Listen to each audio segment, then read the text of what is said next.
Get back tomorrow. Wise words unless you're talking about pension plans. That's Feeder on XFM 104.9. Wise Gervais, Steve Merchant, Claire Sturgis. Competition time. I haven't got the usual competitions of songs of phrase and monkey news and the other Carl nonsense. You know, I'm not. There's no cheapest chimps.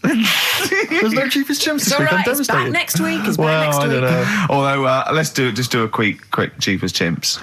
Okay. So, chimpanzee that. Cheapest chimps. Do you know how much a chimp is, Steve, to buy? Really, no. 55 grand. Okay, the competition is this. A little Imagine David Dickinson examining that in a couple of years' time. This is as cheap as chips. Yeah. You can sue him then, because he ripped off your phrase a little bit, didn't he? You've been done here, mate. You have more money than sense. 220 quid. I'll tell you what, have we got monkey news today? We might not get to it, mate. We are running out of time. No, we're doing it. What do you mean, we're doing it? The show isn't complete without it. I'd rather drop adverts and stuff. Well, I'd rather drop adverts. No, we're doing monkey news. Do you want it? Rick, my concern is that if you put monkey news on the subs bench, it's going to be like David Beckham. Yeah. He's going to have his eye wandering to other radio stations. Yeah. And look what he's doing. Yeah, he might be leaving off to Real Madrid. I might take monkey news off the Radio 2 or something. Yeah. Right? So don't believe in monkey news. I imagine if they're listening now, they're probably going to call you and go, Carl, were you serious about bringing monkey news to Radio 2? Because the check's open. Well, do you want a bit now, or what we're doing? Well, no, I wanted you to tell Steve about your holiday. Well, that's you too, with or without you, but we've got to cut it a little bit short because we're actually running out of time. It's so jam-packed, this show. We've got monkey news on the bench. Carl just remembered, we've got Cheeky Freak of the Week to fit in. I don't know what to do. Oh, dear. OK, so monkey news, please. All right then. Let's hear the jingle. Oh, chimpanzee that, monkey news. Right. Now, before and again. Go on.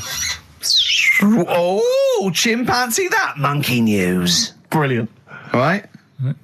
Right. Before I went away, I told you about Alfred.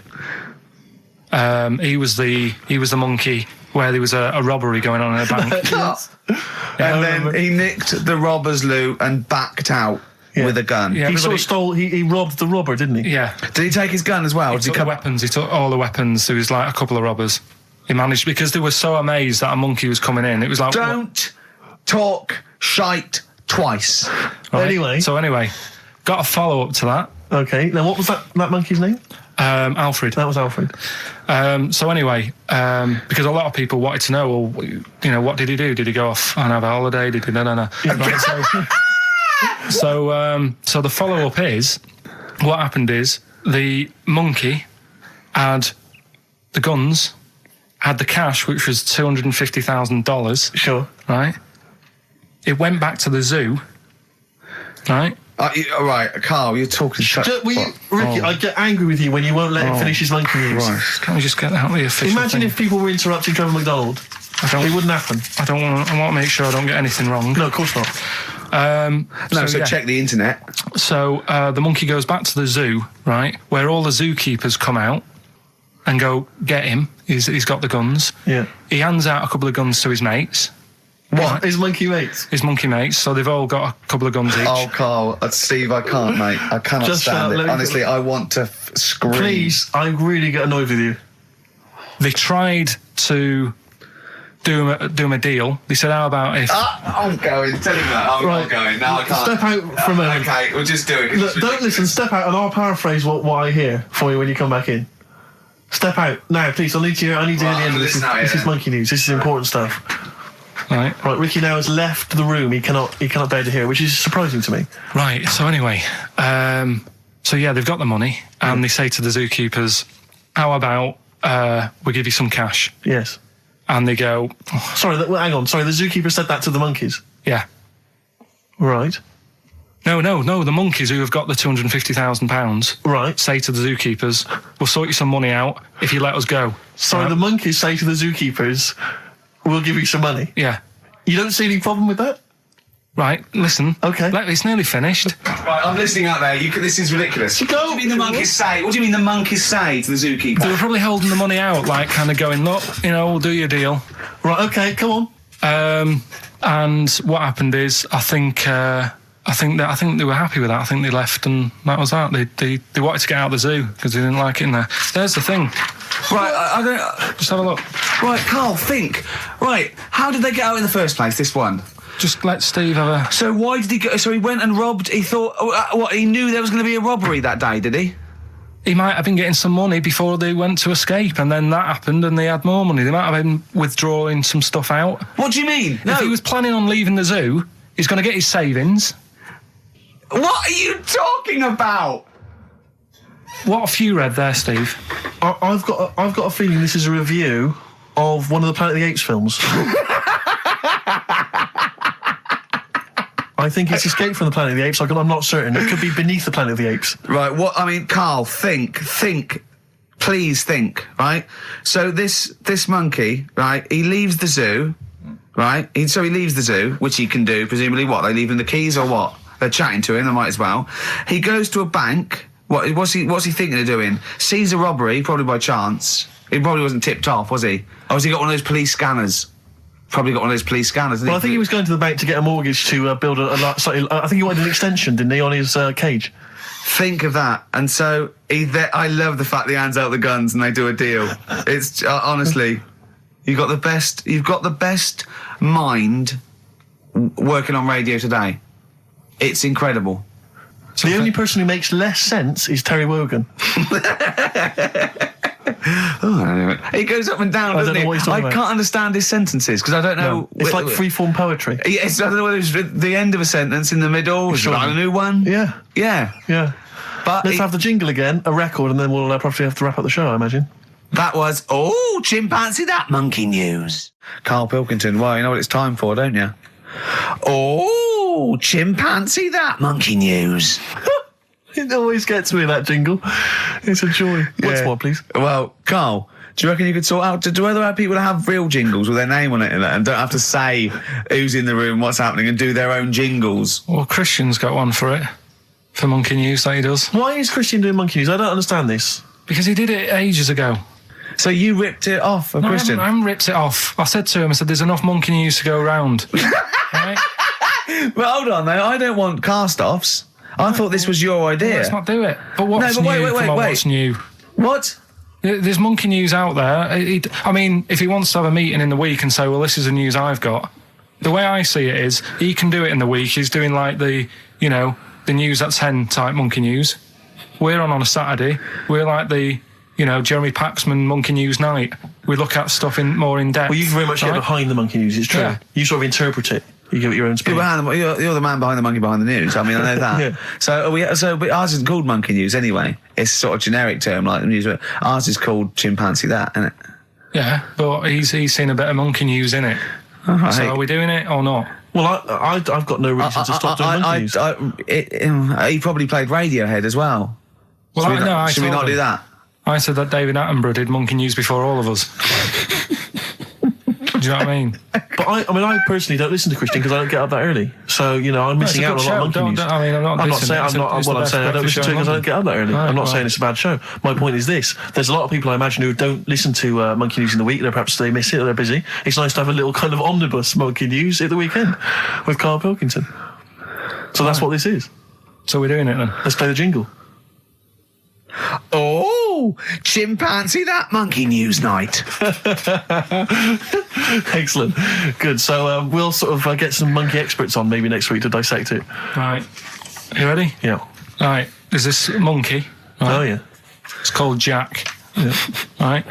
I got pally with this bloke who worked in a railway station.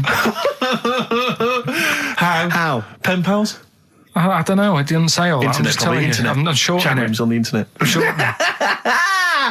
So anyway, he's helping him out all the time. It's this fella's job, right, to sort of make sure it's safe for the trains to come in, that sort of thing, right? But he's always working on his own, so he's got his mate Jack in with him, right? This little monkey, and they're having a good time. They share lunch together and stuff like that. Anyway, it gets to a point when the fella whose job it is, right, starts getting old. And Jack, the monkey, starts getting more involved. Presumably this is a chimpanzee as opposed to a monkey, you mean? When you say monkey, it's generic term, you mean chimps usually, don't you? Yeah. Go on then. So, he's clocking the fella doing his job and he's thinking, I can do this, right, the monkey. I love it. He's helping out. He's pulling down the levers and stuff, so the train's sort of coming on the right lines. Sure. Yeah, He's clocking it. He sticks his head out of the little window, see the trains coming and that. I hope British Rail are listening. Yeah. Right. In the end, the fella whose job it is, he lost a leg for some reason, couldn't work anymore. Lovely. Gave Jack the job. Yes. Right. Okay. The railway company are happy with that. I'm sure they interviewed a number of people, but he was the best monkey for the job. And that's good, isn't it? Well, it's not true. Right, once again. Well, it's not true. Don't hand Steve a piece of paper that someone put on the internet who is probably a bigger mentalist than you. That's not proof. It's not true. At no point did a railway company give a chimpanzee the job of signalman. It was ages ago. What? Steve, when was it? It was before trains, probably. Well, it's in the 1880s. Yeah. According to this piece of paper, which is what you've based your monkey news on. Now, of course, I think ITN and a lot of the news channels, they tend to get lots of independent confirmation of their news before they give it out as fact. But you've got an email from someone, so let's assume that's real. It says, for this, Jack was officially put on the railway payroll, earning 2 cents per day and have half a bottle of beer on Saturday. That's what we pay you, isn't it? He doesn't even get the beer. Oh, dear, he's not allowed to drink, are you? Someone emailed in, actually, and said, Carl, some years ago, did you die? And they took your face and transplanted it onto that of a chimpanzee. It would make a lot of sense. I've never seen you. He always has T-shirts right done up and long sleeve. I bet he's hairy under there. Yeah. I bet you are hairy because you have to shave right up to your eyes. You're one of them, aren't you? And I can see the growth, and it comes out the top there. Are you really hairy underneath? Pretty hairy. Are you really? Well, what's up with that? You're a humanzee, aren't you? That's why you're fascinated with them and why your IQ is sort of about 80. I think you might be. You might. I don't mean there was any. I think it was a genetic sort of throwback. Well, you're pretty hairy. Look at your arms. What? Just look, give me that banana and shut up. Play a record. That's mine. I was looking back over some of the shows, right, before I get Carl, and I've just done a little excerpt of, a trailer of what we do, what we're about, and I don't know how the panel could overlook this. Play a bit, Carl, please. Shaking her muff, minge and tits around does not make her a hoe, then what does? These kids at school with big heads. Carl, what are you talking about? Shut! Oh, my name is Holy Fuck. Right, there's this monkey that was on a train station. Right. What if you mean cock to mean penis? It was my Down syndrome son. Oh, chimpanzee, that monkey news. So we've still got monkey news coming up. You're an idiot!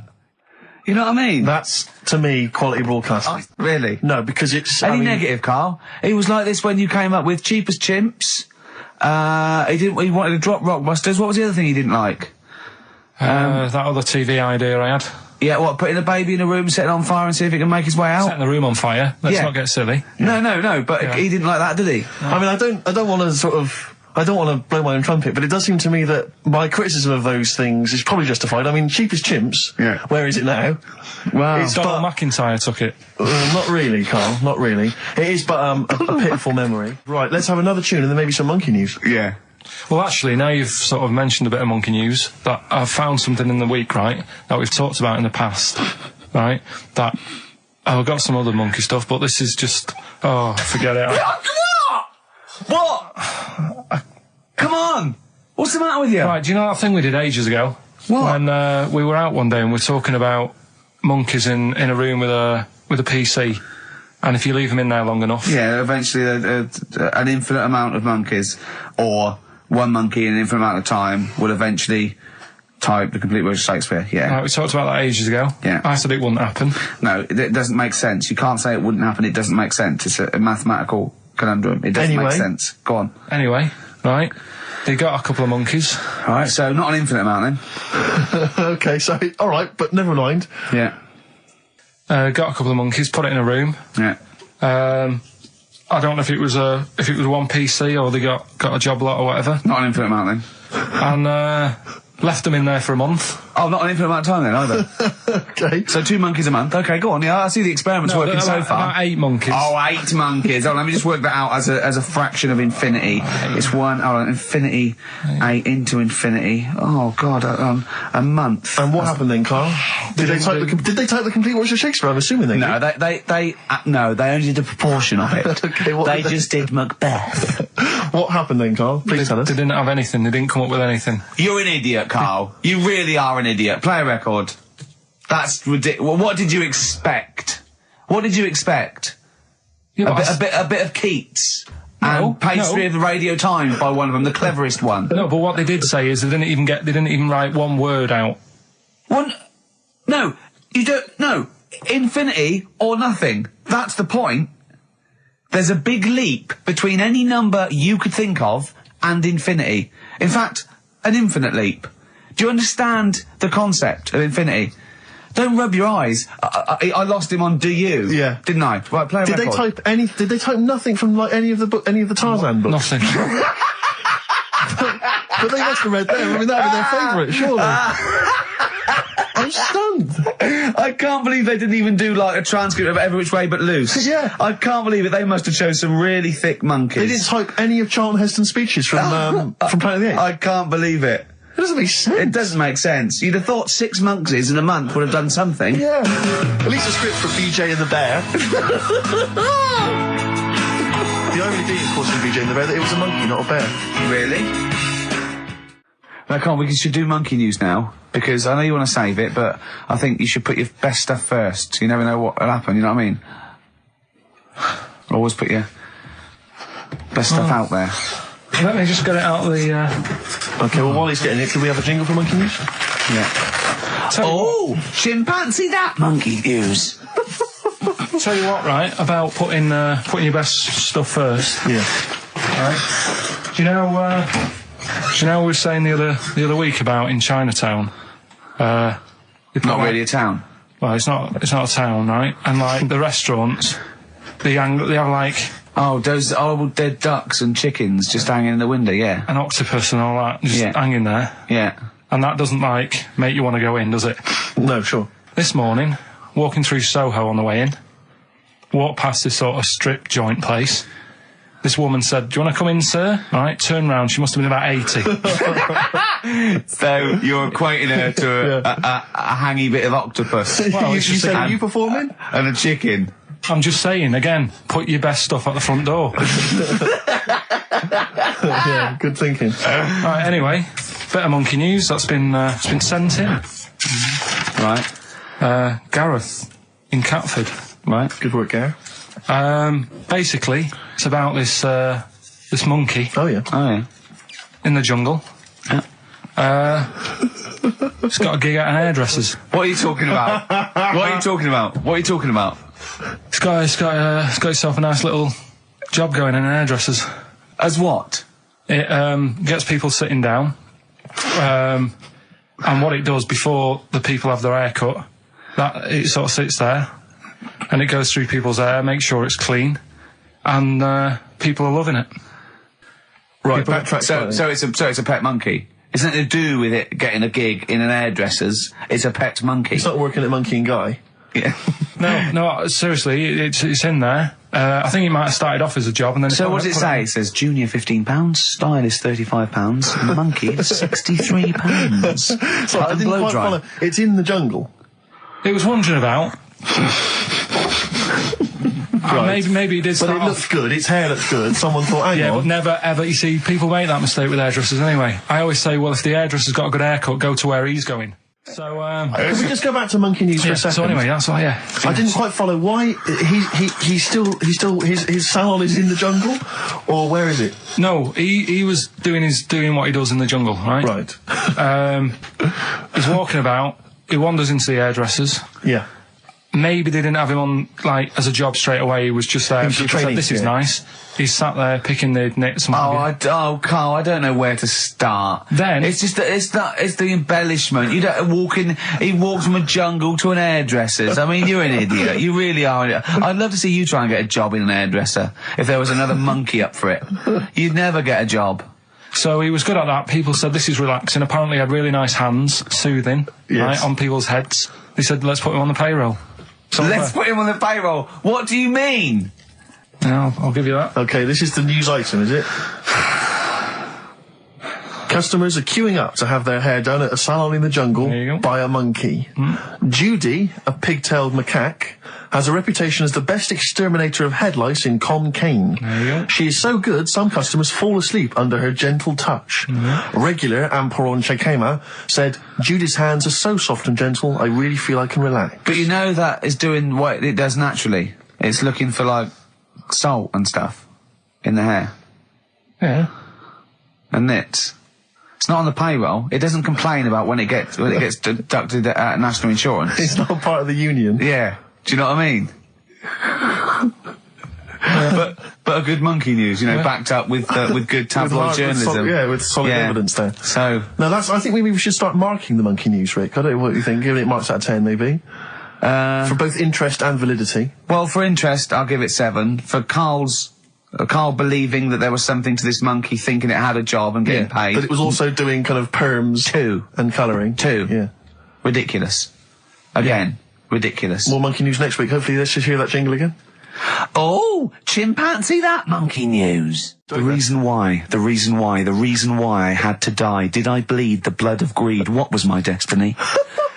That's almost as catchy as monkey news. Oh, God! Oh, I've got some monkey news for you. Let's play a record and come back, and I've got some great monkey news for you, Carl. That's from the REM album that people tend to forget about now because it was so kind of poppy and such a massive hit, Out of Time, but there are some good tunes on it. And there's one of them, Near Wild Heaven. Excellent, on XFM 104.9. Carl. Go on.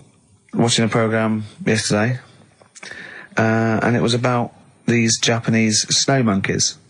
And it was all about how animals learn things that aren't instinctive, particularly sort of primates, because they see other people doing it, and they start a culture.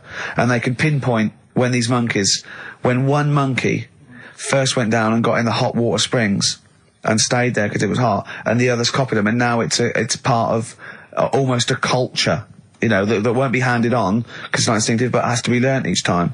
And,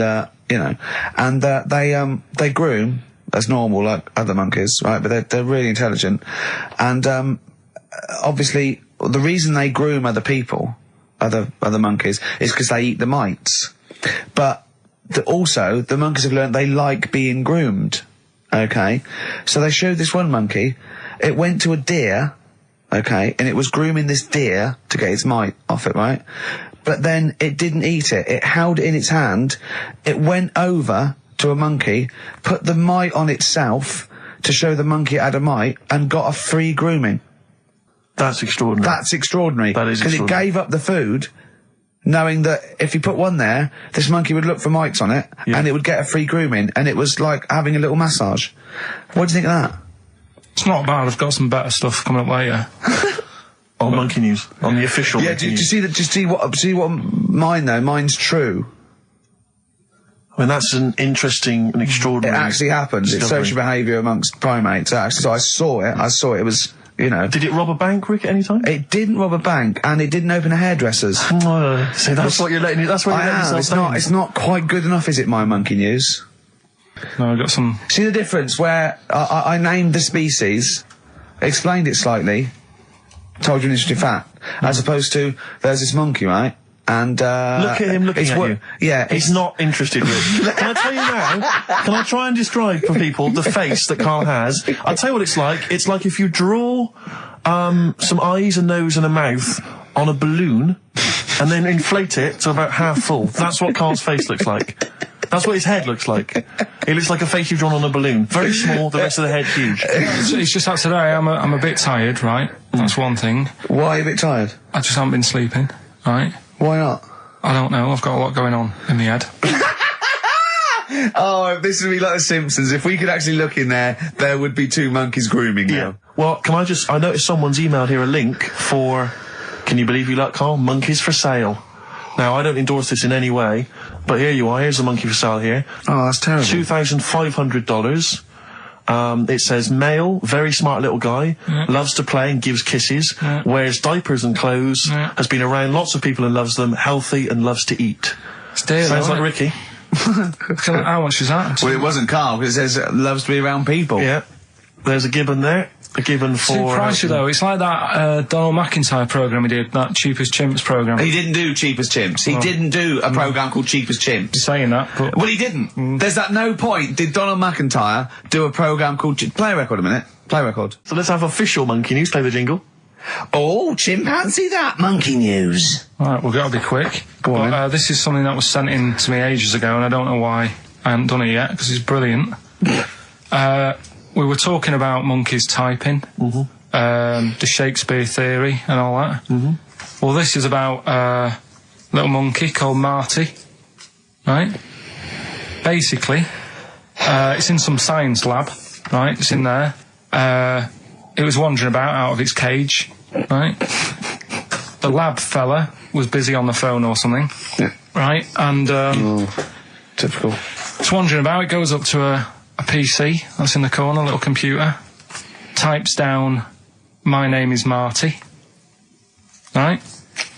So the fella got off the phone, saw this on the screen with the monkey sat there, says to his mate, "Have you done this?" Right, hold on, Carl.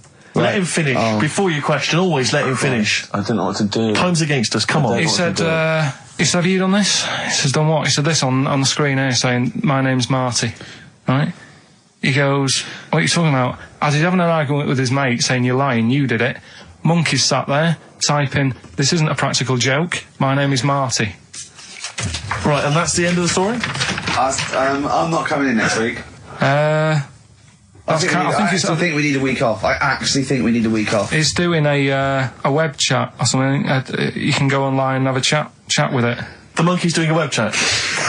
I don't know. Has he got his own website yet? His favourite Buffy the Vampire Slayer? Have a look at that. Right. Do you believe that, Carl? It's all there. No, but do you believe it? Do you believe that monkey could type that and then say this is not a practical joke when he's still arguing? Weird, isn't it? Oh. What do you reckon, Steve? Yeah, well, it's obviously a wind-up. It's a joke. It's not even... You haven't even got some of the facts wrong. It's just a wind-up. Have you noticed the date? Is it April the 1st? It is April the 1st. You are joking. That it was sent. You're an idiot, Carl. It was sent on April the 1st, Carl. So you're saying the monkey knows it's April the 1st, but you don't doing believe... a wind-up, yes. Yeah, I think the monkey has thought, I'll do it on April the 1st so that people think that it's a wind-up. In actual fact, I am a monkey that can type and read. It's a shame you never went into investigative journalism. You could have brought down, the Watergate scandal. Poor Carl. Well, I was thinking of a song that sums us three up. Yeah? What are we? What do you think? How would you sum us up? Tricky. Well, young, gifted and black. True enough. Apart from a couple of them. Yeah, we're not gifted. No. And we're not very young. No, I'm certainly not. Shall we take a week off? Yeah. Should we maybe just knock it on the head altogether? We'll take a week off and see what happens. Okay. See you next... No, let's not see you next See you in week. a couple of weeks. Yeah. Cheers then, Carl. Right. Is there some monkey news? Goes without saying. Of course. Does it really? That monkey news is safe, isn't it? It's not like... You're always going home with monkey news. You know it's there. Yeah. It's like songs of praise on the Sunday. Well, it's that time. It's getting exciting. We've got Rockbusters results, but before that, a little bit of monkey news with... Oh, chimpanzee that monkey news. Karl Pilkington. Brilliant. Let's do it. I haven't read that for a couple of weeks. Go on then. Alright, so, it's like this little monkey. Oh, yeah. Who lives in Morocco. Right, I'll just warn you now, you're on thin ice from last time, okay? So make sure, is this real? It's been Don't say emailed anything you would think about it. As you're saying it, think to yourself, oh, is that true? Do monkeys do that? Do they think like that? So, go on then. So anyway, yeah, so there's this magician in Morocco, right? He's got a little monkey working with him, right? The way it used to work, magician used to do his thing on stage, do a little bit of magic, people loved it. Then the monkey came out, had a little cap, walked around the crowd and stuff, got the money, had a good little team thing going on, right? Yeah. So anyway, the monkey's name was 86. Right. Because back then there was so many monkeys, it was like, oh, what names, do you know what I mean? What names do you use? What do you do? So they just named them, right? So this little monkey... What, he had 86 other monkeys? No. It's just that because a lot of monkeys were sort of working back then, helping magicians out, you know, doing bits and pieces, busking, what have you. Well, Rick, you know how there's so many... Why would there be a confusion with that? If he only had one monkey, where's the confusion? People would go, I'm not going to go and see that. I want to see 86. He's the better monkey. Do you know what I mean? What does it matter? I don't know what you mean. Well, why do they need... Where was the confusion? With people going to the circus and going, what monkey are you going to go see tonight? I don't know. It wasn't a billing, was it, with a monkey? But Rick, it's just the same with humans. You know, there's so many humans now that we can't give them names anymore. Yeah, they all exactly. have to have numbers. Exactly, yeah. There's so many humans, you know, with 5 billion people. We can't give them names. It's impossible. But, you know, with a few monkeys anyway, number working... 22, go on. So, anyway, there he is. 86. 86. With his hat. With his hat, walking around, getting the money. Yeah. Anyway, the magician sort of, you know, thinking about moving on. Because in Morocco, he'd sort of done all the tourist traps. Sure. So he had a word with the monkey, said, how about we... See? No, let him continue. Think. Let him continue. He didn't have a word with the monkey. Let him continue. So what do you think about going over to Spain? Yes. Sure. So, the monkey was in agreement?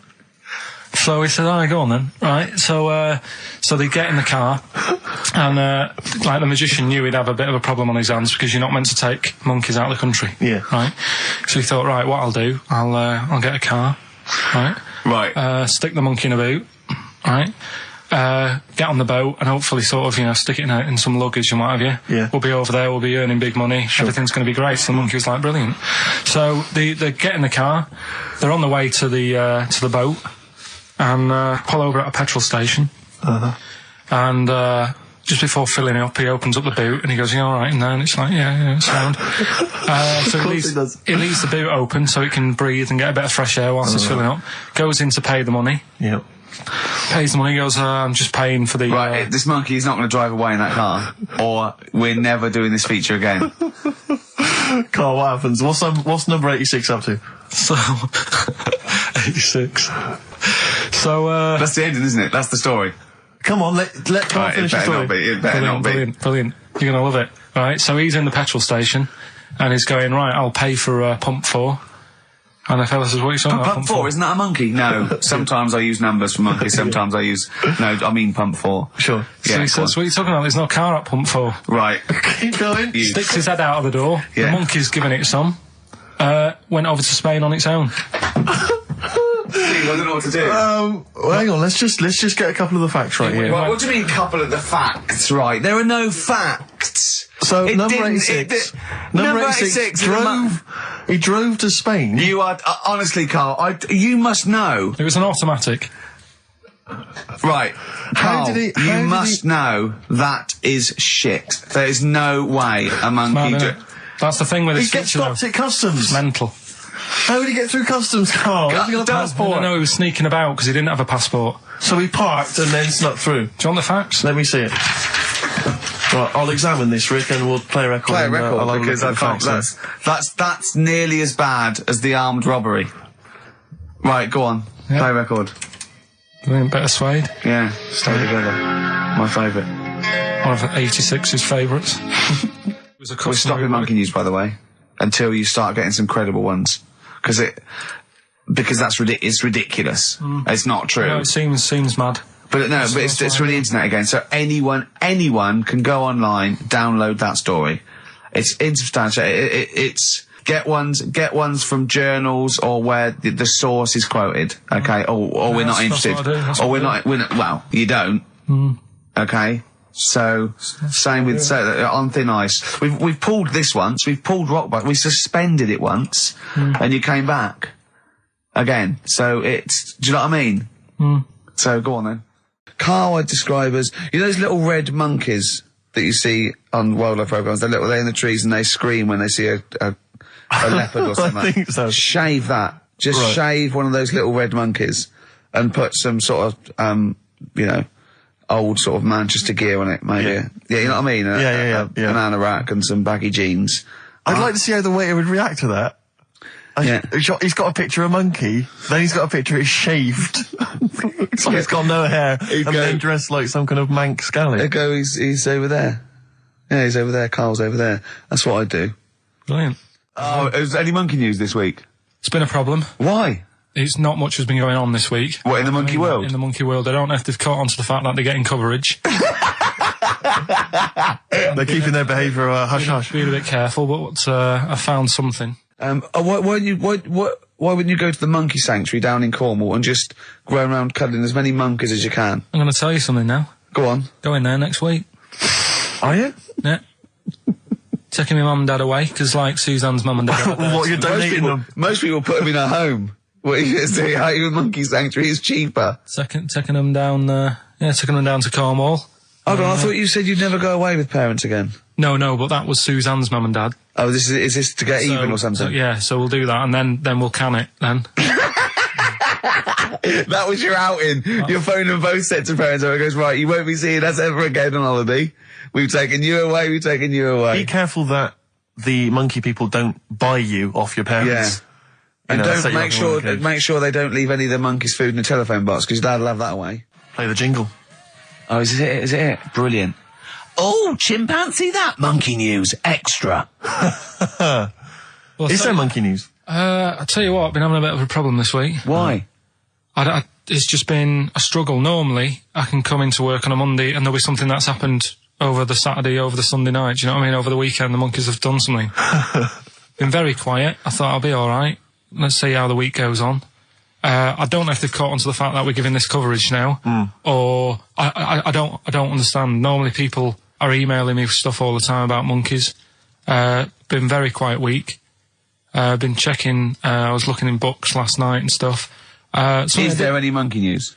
I've got some, but just because it's not that good, something else I found out that I thought I'd share with you. Go on. I was looking in the Guinness Book of Records, right, because I thought they'll have something in there about monkeys or something, right? Mm-hmm. And there's a little monkey, I think it lives in Asia, right? There's loads of them live in Asia. Might just be travelling, but yeah. And something I found out, I don't know if they've got it right, and that's why I want to bring it up. Apparently, it's the mammal, right, that's got sort of the pointiest eyes that pop out of their head. Steve.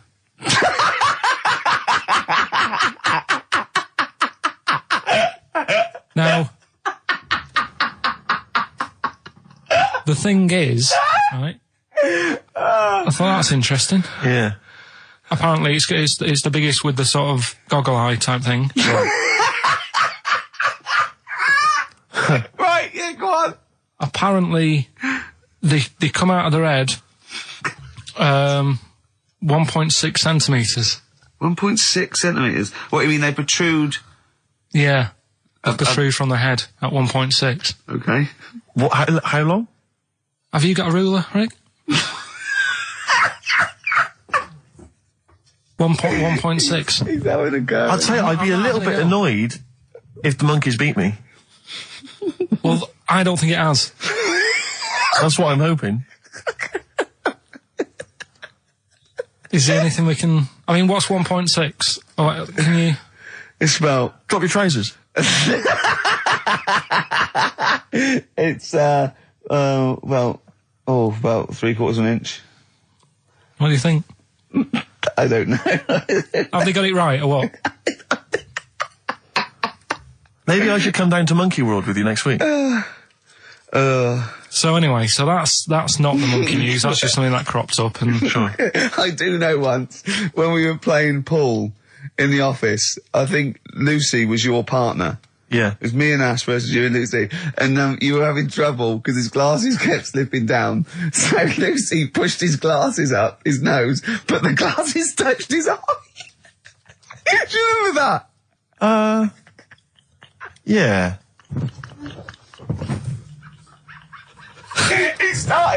He started it. Well, you're the one who joined in. No, I know, and I feel bad now. Yeah. He makes me nervous when he goes, yeah. It's like, play a record. No, I'm just trying to think about which part of your fat, middle-aged physique I can pick on. The tits would be a good Yeah, start. yeah. Oh, the belly. Sure. Oh, what do you think of that? Oh, that's... What is that? Play a record. is that monkey news for this week? Have we not got any other monkey news? Well, it's just, it hasn't been that good. I mean, the one that I found out here, because we've covered so much in the monkey world, right? The fact that we've done a monkey that was a sort of half man, we've done a monkey that got a decent job in a train station. Can you think of any of the other? Well, that's just some of the great monkey news from the past. That's what I mean. So that's what you got to compete with. So even though this is quite amazing, just tell us. Another monkey's got married. Oh, not another monkey getting married. What do you mean? It's got another one. You know, it was knocking about with some woman monkey for a bit. A woman monkey. They decided to, you know, get married. Yeah. They did. What do you mean they decided to get married? Was it pressure from her parents? They had a good do, and Good do. I love the spread. I love that. Peanut vol-au-vents. Yeah. Celebrated in a pub, and then they both went off to the cage that night. That's what I mean. Even though that is quite impressive, But because it's not true. Or it's a joke. It's nothing. It's not. on an Nova website, official sort of news website. 2 monkeys have married in Romania after a whirlwind romance. Well, that's... After a whirlwind romance. God, yeah. Yeah, a quick one hanging onto the rope. Yeah. She was in the tyre. Yeah. He saw it. Yeah. He went, have a go at that. They go, we got to marry her now. Yeah. Her parents came in and said, did you just shut my He was door in a the zoo tyre?" knocking one off. She went, I can do that for you. Yeah. Yeah. Guests say the monkey bridegroom was scared by the number of people attending the wedding and refused to get out of his cage. So his bride... Not bloody Hello Magazine again. No, it was no. I think it was like last minute nerves. Right, like right, you know, legit, I'm yeah, single second now. thoughts. It's like you know, it's the big step. Yeah. But his bride enjoyed every minute of it. She was loving it. Yeah, she sure, looked lovely, by the sure. way. She looked lovely. Yeah. Did she? Oh, good. Reports she only appeared to have problems with her veil and dress. Do you see? You know, this is. The guests I hope they didn't ruin it like Anthea Turner and maybe get sort of sponsorship PG tips or something. Totally, with strong plum brandy, so they got them drunk as well. So they carried on the celebrations at the pub, and the bride was taken to her new husband's cage at night. I apologise. Play a record. I'll tell you what winds me up. What? Monkeys getting married. I know. And I'm not getting any action. And I got bigger eyes. Where are you going anyway? Where are you heading? Cornwall. Yeah? What's happening down there? Well, there's a monkey world. You're excited about that? We don't see that. Probably go twice to that. Yeah. Whilst I'm down there. How long you went for? The whole week? Yeah. Yeah. So, This is with your parents, isn't it? yeah. Taking them out. Your father, what do you think your father will be up to? What's he going to be nicking on this holiday? Well, he's, Tin. There's a lot of tin in Cornwall. He's, since they've shut the mines. He's just called Suzanne, said they've got there. Said it's a nice little place. There'll be no towels when you get there. So what are you do? What are you to do? Just going to chill out and sort of like go to the pub and stuff? Yeah, like I say, I mean, all I've got planned is probably probably Tuesday and Thursday at Monkey World. Right, come on now. Oh, chimpanzee that! Monkey news, earlier than usual. I'll have to save this link now. Monkey news. We've done a lot of stuff, right, on monkeys. And most of it has been... Is bollocks. No, has been like happy stories. Oh, is this it's not... Is this going to be like our tune? Our monkey tune. Simon Bates and welcome to our monkey tune. No, but do you know what I mean? We've done stuff about a monkey that robbed a bank. Yeah. Why is that happy? He had a great life after that. Right. What, in Marbella? Yeah. Right, we did the one who saved someone's handbag in a railway station. We've had a lovely marriage, couple of marriages. Couple of marriages. Couple of monkey marriages. Yeah, yeah. There was the one who got a job in a railway station. Yeah, the hairdresser. The one who set up a business in Spain. I don't even remember that one. That one either. I'm willing to believe that happened. Go on then, Carl. But anyway, yeah. So today's isn't that happy really. It's about some monkey. I think it was a chimp. Who's an ape? Go on. He tried to. I mean, the story sets off at a sort of a weird thing. Yeah. It's something about he went to Russia to do some business. What are you talking about, Carl? It jumped past that bit though. It didn't start there. What are you... Do you know what I mean? It didn't tell you what he was doing. It just said, "There's this monkey went to Russia to do some business, I know. do some stuff, I don't know. bit of monkey business." And anyway, didn't work out. It's So, they were furious. We wanted a surgeon. You send us a monkey. Anyway, ended up being homeless. Oh. No, you're It's always joking. taking a turn for the worst. What, couldn't even get into like a tree hostel or anything like that? That's the problem. And God. ended up homeless. Got in with some tramps. I don't know where to start. Come on. So he's knocking about with some tramps and stuff. Sharing drink and what have you around a little fire. They broke into some home, not sort of squatted. Right, so Into not the flat. homeless anymore. Problem was, he had a roof over his little area he had. Yeah. And he goes, this is good. This is, we're having a good time. This is sorting me out. Yeah. He had his He mate. said that in Russian, though, didn't he? What was he eating? I don't know. It didn't say. But they're in this house. Well, he could only be eating sort of like, fruit, nuts, vegetables. They classically sort of don't eat, pork pies and. But they've got drink McDonald's coffee. in Moscow now, so. Sure. You probably chow down on that. Yeah. Anyway, there was a bust. What? I knew this was There was a bust in the flat that they were squatting in. All the other tramps sort of knew what was going on, legged it, left little chimps out there, got arrested. And they thought it was a real fella at first. They were like, get him, he's obviously just a scruffy bloke who hasn't had a shave and stuff. Yeah. Yeah. Hasn't shaved his back for a while. Or his face. Yeah. His head. Got him down the station, and the boss was like, what's going on here? We've got a monkey here. He was like, what? So you arrested a monkey? Well, so the arresting officers hadn't noticed all the way to the station that he kept slipping out of the handcuffs and was going for the entire journey. They didn't notice till they got there. What, did they put a hood over his head maybe and just like, I don't know. I'll give you the story if you want. There's the headline. What is it?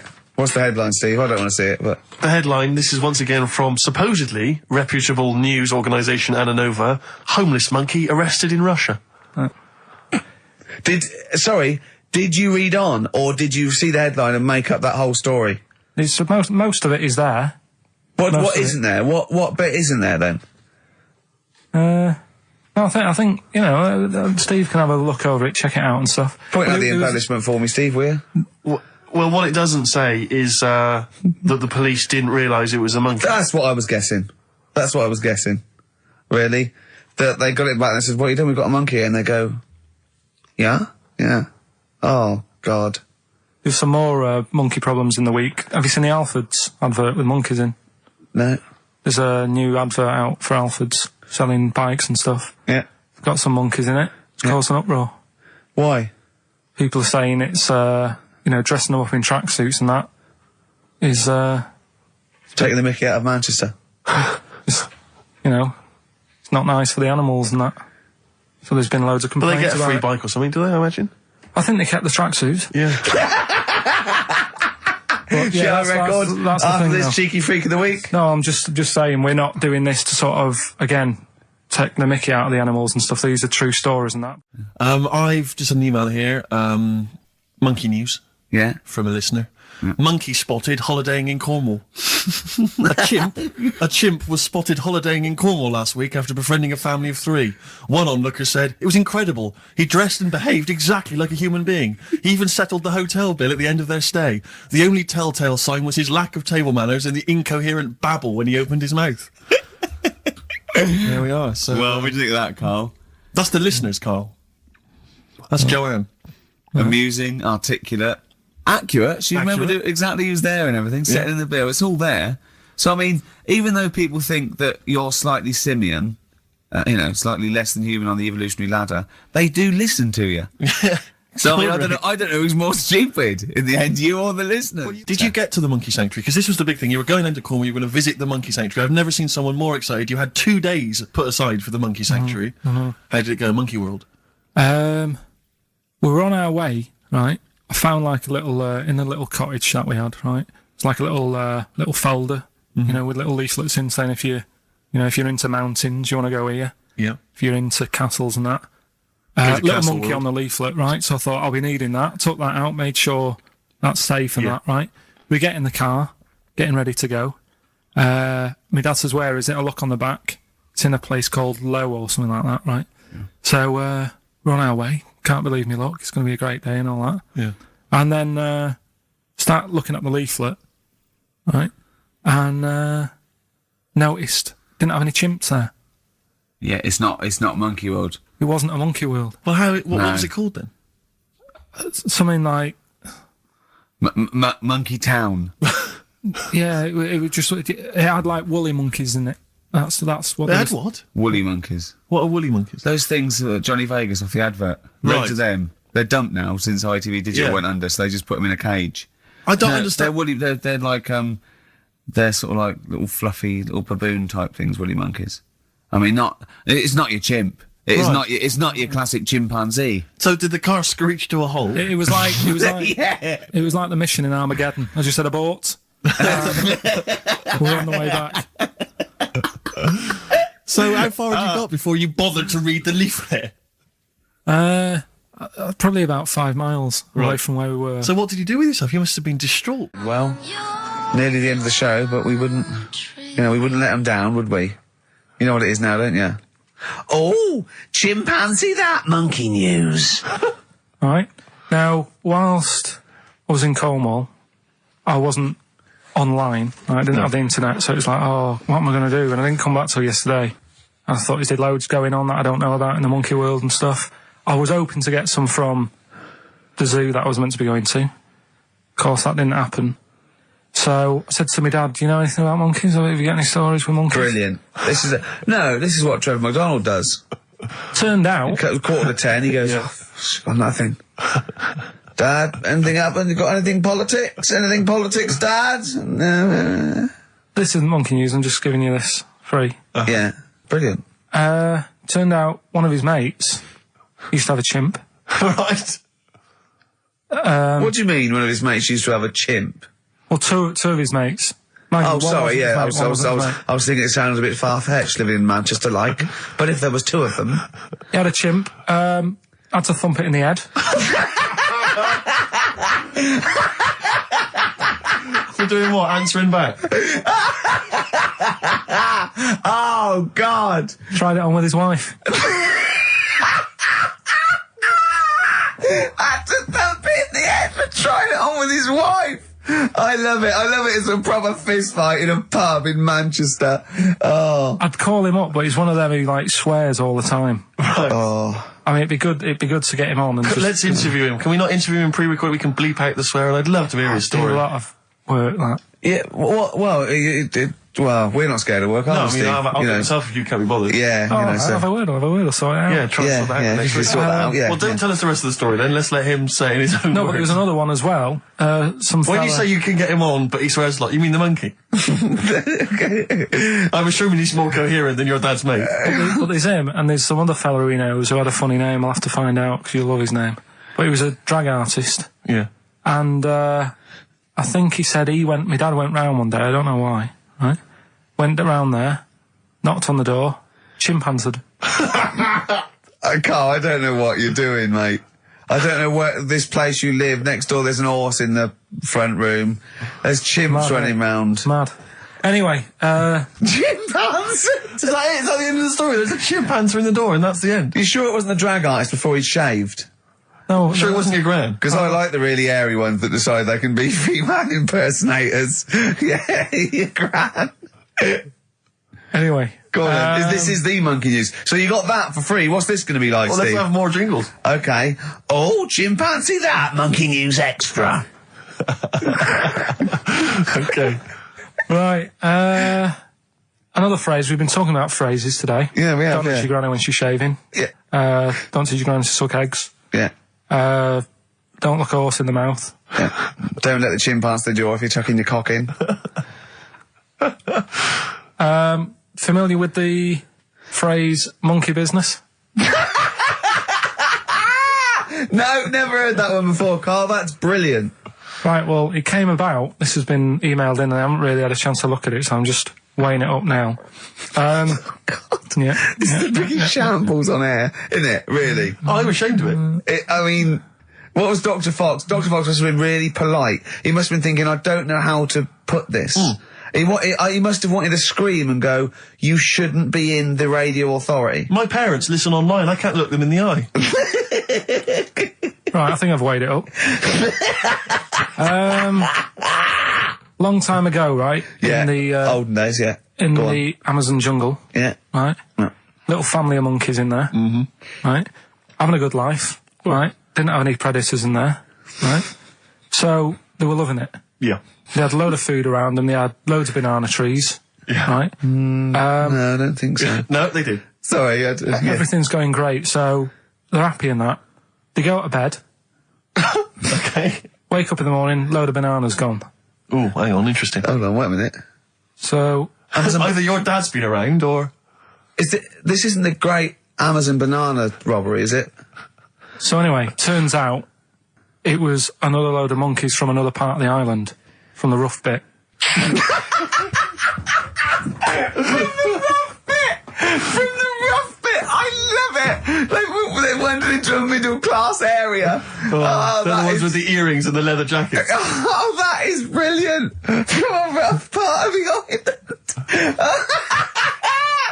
So the monkeys thought, well, there's no point getting into a fight with them because they're harder than we are. Yeah, Yeah. of course, and they carry chains. So, I love all this conjecture. They got flip knives and tattoos. Yeah, go on. so basically, they said, let's do some business with the bananas.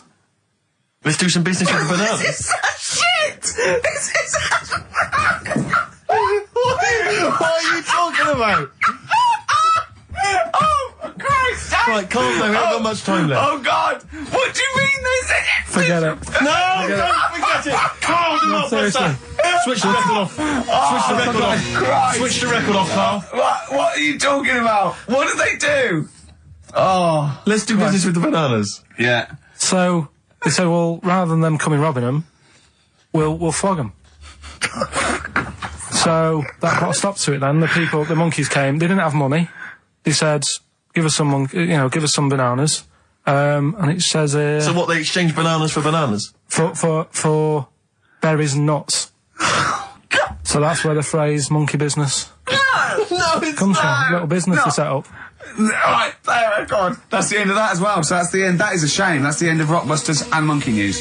Well done. You've done it in one show. We killed off Monkey News and Rockbusters. Didn't I tell you that there was some sort of petition for Monkey News? Was there? What was the Caused story? a lot of it's loads of emails and that. You saying- mean you've done Monkey News? You mean you want to do Monkey News? No, but seriously, there's uproar, and people were like, "You can't get rid of Monkey News. Yeah. Don't be doing that." Loads Loads of people. Was it monkeys trying to write the complete works of Shakespeare? Did Tony Blair get a whiff of it? And he's coming So down we're like a doing ton of Monkey bricks. News.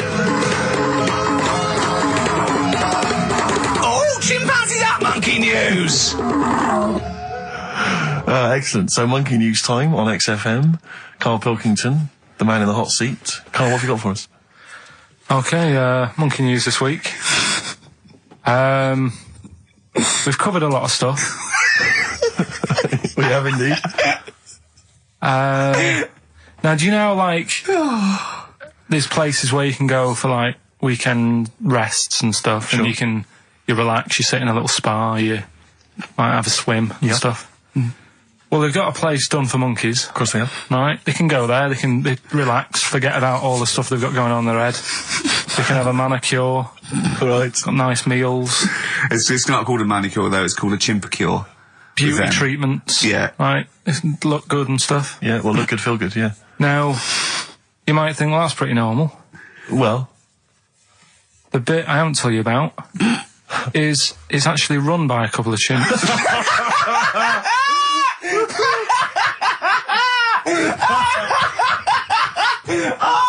Oh God! Oh God! Oh God! You're a maniac! right. Oh, for Christ! Oh. Let's just... That's like coming a chimp. Let's Of just... course it's not. No, it is, because think about it, right? No, not think about it. What do you mean? Yes, it is. Of course, it's not run by a couple of chimps. What do they do? Get a loan? Right, if a chimp wants Yeah. to have a rest, Yeah. Where would you go to? A place that's run by humans that don't know what chimps' needs are? No! My point is this, how did they get it together? How did the two chimps, Mr. and Mrs. Chimp, went for a lunch and said, I'll tell you what we need, a spa. I think it started off quite simple, right? Just basic stuff. But they've expanded over time because it's become so popular. It's gone mental down there. Sure. Go! They've all heard about it. Now, the thing is, the problem is this, right? That isn't even the top and bottom of it, right? God, Christ. The problem is, it's been going on and on and on, right? It's been earning a lot of money and stuff. The monkeys are happy. The monkeys that go there are loving it. They're telling friends and stuff. They're all coming to it. Now, the problem is, it's this little monkey, little man monkey and a little woman monkey, right? Yeah. They were sort of girlfriend and boyfriend. Sort of. It's an open relationship. They can play around if they want. Well, the problem is they're not married, right? Now, trouble brewing. The lad monkey, fella monkey, he's getting quite old. Mm. And the problem is, because it's his name that's down on all the stuff. All the forms. Let him finish. I'm getting scared now. Let him finish. It's his name on the business, and the problem is, his missus is kind of like, what's going to happen? Sure. Where are you getting this from? Internet. Oh, I don't know where to start. No. Can we just hear the end? This is ridiculous. So the problem is, the female monkey is worried that the male monkey she's worried. What's going to happen with the business? What's going to happen? Of course. Right now. What do you mean the business? The health There isn't a business. It's a joke. Rick, you're not listening. His name's on the form. The male monkey's name. It's in his name. Now the problem is, the woman monkey has got some kids, but because they're not blood relatives, it's not going to be handed down to them. And the court, they're kids from a previous monkey marriage. Yeah, right. So they're not going to get it. Let me just check this out. Yeah, otherwise you don't want to check the facts. Otherwise you could look like a twat spouting shit on the radio. Please check the facts for scientific security. And they're just a bit worried because they're saying that the people in Ohio, which is where they've got the little health thing going on. So that makes it more believable that it's Ohio. Mm-hmm. I thought you meant it was Berkshire, in which case it would be rubbish. It looks like the local people are trying to get in there. They've seen the success of it. Sure. And they're trying to go in and take it over and stuff. Yeah. So... Give me the piece of paper. Throw it away. Play a record. That's the worst one I've ever heard. And there's something wrong with you. You're educationally subnormal. Final tune from us, Tim Buckley. Lovely song called Wings. Back next week? Yep. Yeah. See you, Carl. 104.9 XFM. You alright? This is Karl, producer of Ricky Gervais and Steve Merchant. They're not about today. Ricky's on holiday. Steve couldn't be bothered. So I'm left here with all the DATs. That's a digital audio tape of all the shows they've done since they've been here over the last, I don't know, year and a half or something. So we'll play you some of the best bits. All right, so here's the first bit. Well, listen, still to come, right? We've got the monkeys thing. Oh, chimpanzee that. And when I was out last Sunday, right, at Johnny's birthday party, Steve was there. Yeah. Got talking about stuff. And a debate that we didn't really finish cropped up. It blew your mind, didn't it? Amazing. Oh, I know about this. Steve told me. This is the infinite amount of monkeys. Or a monkey with a typewriter an infinite amount of time would eventually come up with the works of Shakespeare. Yeah. There was no debate. It's a philosophical, mathematical problem. There's no debate. It's true. It wouldn't happen. No, listen, Karl, listen. Infinity sorts it all out for you, right? An infinite amount of monkeys at a typewriter, right? They do everything. They type everything. Infinity just sorts it all out for you. There's no getting to it and they're going, oh, well, let's have a look what they've done. This one's come close. Did Romeo and Juliet. It would do it all. It would type everything ever possible, conceivable. Yeah, but... It's a mathematical... Well, we've heard your side of the argument, Rick. And I'll be honest with you, it's a persuasive one. But let's hear Karl, because he heard about this in a pub last week. Yeah, so he's got some strong What's your problem with it? What's your problem with it? Well, first of all, right, you're saying it's a load of monkeys. It's not just one monkey. That Depends. can live forever. No, wait. It's either a chimpanzee with a typewriter with an infinite amount of time. He would eventually, by definition, mathematically, type everything ever possible, okay?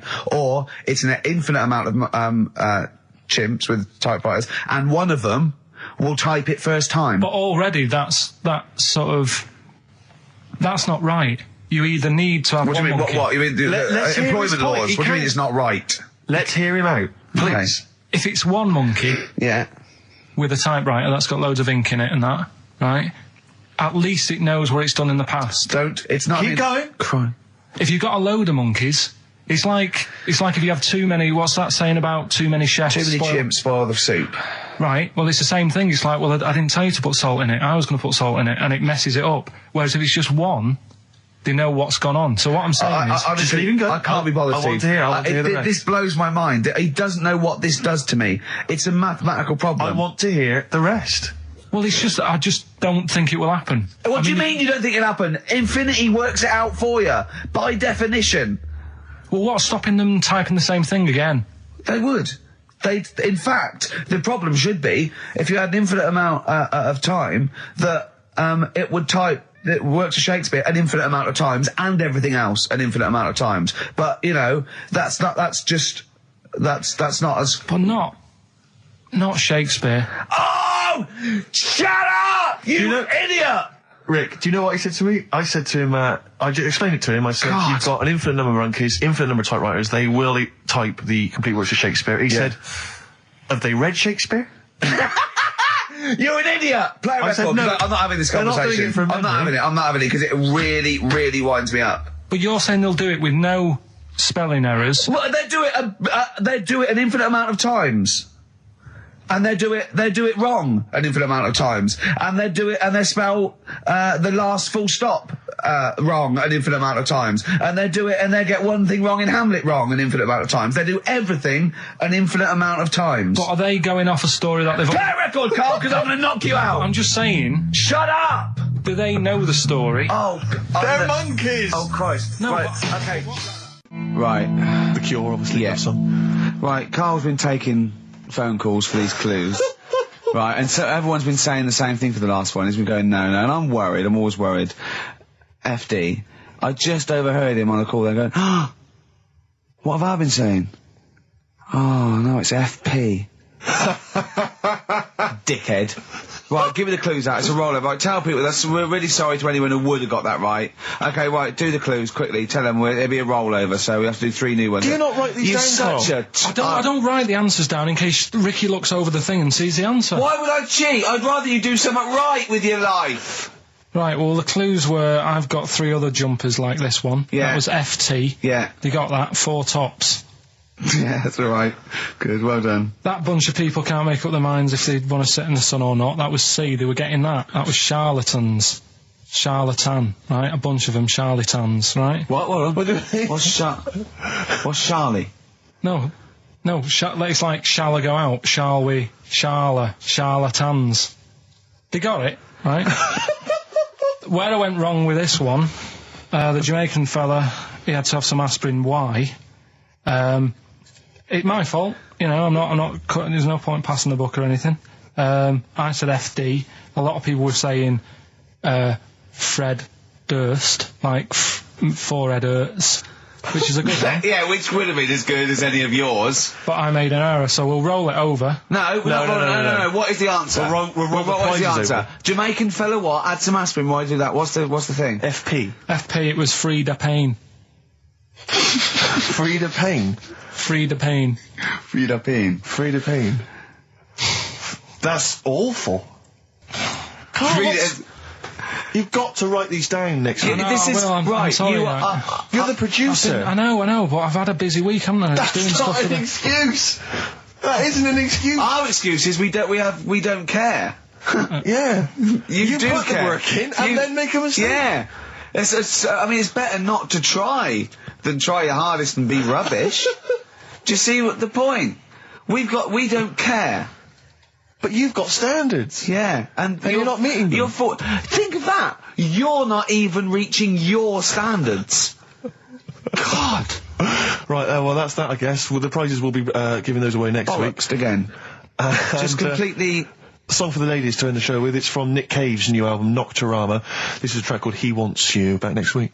Remember, Frida Payne. An email from Suzanne talking about your tea that night. Was Suzanne out on Wednesday night? Was the an England game or something? Yeah. So you were alone. You were home alone, were you, Wednesday night? Yeah. Did you enjoy your meal? Was it a quiche? Go on. Right. From Suzanne to Carl.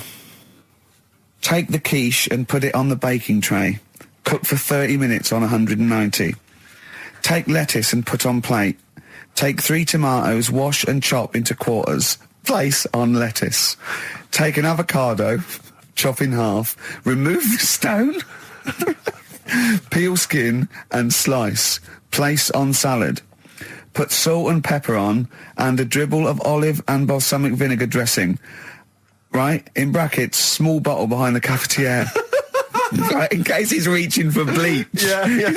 That's it. She had to put everything else away. Right? Then sprinkle a smidge of parmesan on top. Remove quiche from oven, cut into quarters and put on plate. Eat. Oh, wow. Does she have to do that every single time? She's like... No, it's just that I'm not that good at cooking, right? And to be honest, that was a lot of hard work. I didn't bother warming it up. And I did without the avocado. Why? Too much messing about. He didn't even do that with instructions. It was too much. But yeah, I'm not that good at cooking. And Did you genuinely... That's not cooking, though, is it, Carl? That's heating up a slicing. quiche. That's cooking it is making the quiche. Yeah, but I'm just... Could you have figured that out if she hadn't left that note for you? Why did she have to tell you what the olive oil and balsamic vinegar was? Because I've put sort of cooking oil on my food once, and I said, oh, it's a bit... It's ever since, right, years ago... I'm gonna die! Years ago... I'm leaving Mr. McGill at home. It was ever since I put sausages in the toaster that... What do you mean? I nearly set the What flat do on you fire. mean? Because, do you know, like, when you're grilling food in a pan and all that? Yeah. Sort of sausages spit and it goes everywhere, doesn't it? And it makes everywhere greasy. In the toaster. So I thought, well, just want to warm them up. Yeah. Bung them in the toaster. Yeah. What And happened? she sort of caught... They got stuck and it sort of caught on fire, I imagine. She came in just as I was sort of plunging it, and what have you, came in from work. She said, what are you doing? I said, I'm in sausages. Well, the oven isn't on. I know, they're in here. What, you turn it off? Panicking and that. But I've never been into it. I've never been into cooking and that. At school and stuff, I didn't bother doing it.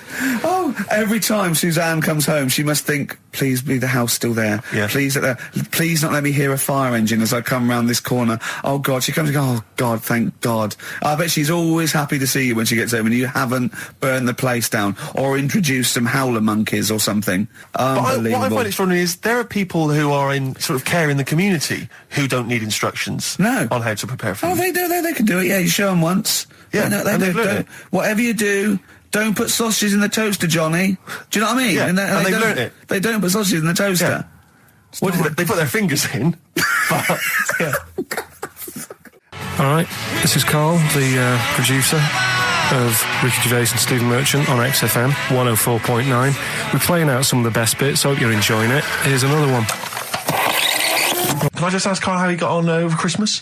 Because the last time I spoke to him, you hadn't bought a present for your girlfriend. I had to say I was on tenterhooks all Christmas. Well, you changed it. After that show, I felt bad, even though I shouldn't have done, because... Because you hadn't bought your girlfriend a Christmas Yeah, but present. I said to you, I booked a table at a hotel in Covent Garden, had Christmas dinner there, which was nice, right?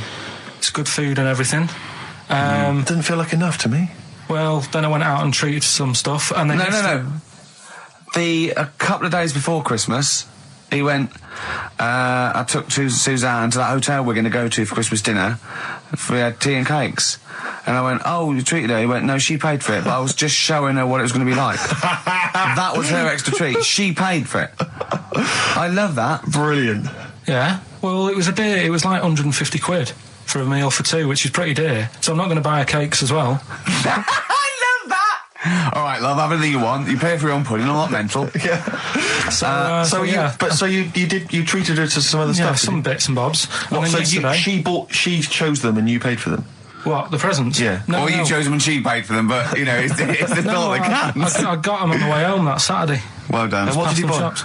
Well, just some bits. Might be personal, Steve. Well, I don't care. Just some bits. Yeah, Just but bits and pieces. leave out the personal bits. What bits? Just little things. And then yesterday, right? A monkey wrench and a new washer for the shower. Yeah. Some recordable CDs that you need for your job. Oh, So, dear. now, when you gave those presents to her, did her face light up? Right.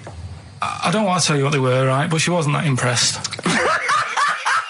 You're going to tell us what they were now, Tell Carl. us what they are. You even know what they are. She told you on Christmas Day. Hold on, wait a minute. But All it right. doesn't matter what they are. It does matter what No, they it are. doesn't. It doesn't. does, Carl. It's you, mate. Of No, course it doesn't matter. Oh, God! Have you just remembered? Yeah! Right, but don't. There's no need. I've got to tell him, Carl. I really want your permission because I don't want to be I know it's not, but we know it's not that embarrassing. It's really quite sweet. Yeah, but in a way, right? The way I look at it is, right? Christmas, even when I was a little kid, right, is not. Please let me tell him, Carl. Well, let me just tell you first, though. Oh. Let me tell you why I didn't go all out on the old present front. All right. Justify yourself. Right? First of all, I've covered it up since then anyway, right, with that present, because I bought her some shoes yesterday, and she did say, I'll give you the money for them, but when I get home, I said, it's all right. I said, you can have them, right? So not only did I buy her some food on Christmas Day, I got her shoes. She's probably had a And they feel like a horse. Yeah. It's not like, yeah, there you go, there's your shoes, there's your food, right, bed down, see you later. Yeah, but what I'm saying is I she's have done. fed and clothed Yeah, her. did you comb her hair? She's done well this year, right? So the thing She's is, done well this year. It's like you're a single parent living on a council estate with a smack problem, and you still managed to buy them some Lego. when I was a kid, right, it wasn't about what you got. I remember one year when I was about 8, right? Oh, it's going to make me cry, isn't it, this? No, it's not. I'm just Go on. saying the way it is, right? I woke up at about 4 in the morning. And I was like, oh, what forgot? And I couldn't sleep. I was that on edge. It's the excitement of Christmas, isn't it? It's like, oh, what's wrapped up? I need to know. Yeah. And it's the fact that people are saying, no, you won't know until tomorrow. Yes. That annoys you and winds you up. Okay. So I got up at 4 in the morning, Yeah. opened my presents, and then went, right, I know now, went back to bed, had a great sleep. Yes. Right? So it's nothing to do with the excitement of what you get. It's the excitement of not knowing what you've got. And then what happened when you got up to go down with the So what presents? you're hang on. So what you're saying to me is that you could wrap up a brick because the thrill of Christmas is in hoping and being excited about what it is, not the actual gift itself. Yeah. Is that what you did? That's- did you get a brick? No, let me tell you now what he got. He got her a present, right? And she said, she came. I said, yeah, he got me. It was an industrial-sized packet of condoms. It was a joke gift. No, it No, it wasn't a joke. joke. It wasn't even a joke. I went home that Saturday after the year, past Boots, thought, might have something in here. They were on, like, some value. Right. You passed the Were they makeup. used? Right, but Passed the anyway, makeup. You passed all the other. Past the Feminine makeup, stuff. past the lovely vanity cases. Yeah. the foot spas. Exactly, Yeah, the yeah. bathroom Oh, hold products. on. How much are these, love? For 100? Yeah. $4.99. Yeah. Do I get them reduced if I buy in bulk? So how many did you buy? What was it? I don't know, probably about 100. Right, okay. And is she allowed to use those with anyone? Did you wrap them? Can she just go out and have a yeah, wild Well, time you with don't need them? to. They're already wrapped, aren't they? Oh. And then what did she say when she opened them? I No, just- wait. Carl, what did she say? Right, play a record and we'll come back to this. Oh, you're worse than my father. That's genius. What do you make of the first genetically modified baby? Oh. Are you worried about this? Do you know what did they do? What? Let me see what it says here. It Well, says, isn't it just choosing the, eye colour? Well, this is the concern, isn't it? That in the future you'll be able to decide whether it's a boy or a girl, how intelligent it is, what it looks like, is it handsome, is it ugly? Obviously, no one will choose an ugly baby, and so on and so on and so on. And so it means that where will it lead? Where will it end, Carl? Are you concerned? I've thought about this a lot. What will us three look like in the future if they're being, genetically modified beautiful people? What will we be like? How will we be considered in society? Yeah. But we've talked about this before, haven't we? About the cloning thing. Yeah. That's a bit weird. Yeah. But I don't think it matters, because at the end of the day, right, you might look like some other kid, but it's the way you're brought up that will change your features and the way you are, your personality. If you lie, you get a long nose, don't you? Well, no, but listen, right, because I remember when we, I was growing up on this estate. This is going to be good. Go on. No, it's not. It's just an example of how this doesn't work. Go on. So we don't need to worry, sort of thing. Sure. Right? Okay. So I'm growing up on this estate, and there was this woman about 4 houses down. Right, who's a bit rough. All right. Didn't fancy her. Oh God, no. Right, but she had a Why? baby. Well, tell me about her first. I'm interested in this woman. Why was she? It was a very... Was it like being a man in a dress? I mean, I didn't grow up in a posh house or anything. And I'm not saying that if you live in a bit of a rough house, you're a bad person. What does she look like? But anyone can Tattoos? clean up. Look like Tony Green with a fag on. They didn't clean up much, right? Oh. Which, even if you've not got a lot of money, you can still try and make a Get some place look jiff. nice. Yeah. Right? But she didn't, and a kid used to take a horse into the house. Sorry. Whoa, Neddy. What do you mean a kid used to take a horse into the house? Where did they get a horse? Must have nicked it from somewhere. Must have done. You've seen a horse in it? No. What, is that from outside the saloon round the corner? Yeah, was it just tied up with a bit of leather? Right? And, Oh, that's great. I'd Did been Big out. Jake come looking for it? I'd been out. Oh. Sorry, let me get this. This was before the lynching stopped or after.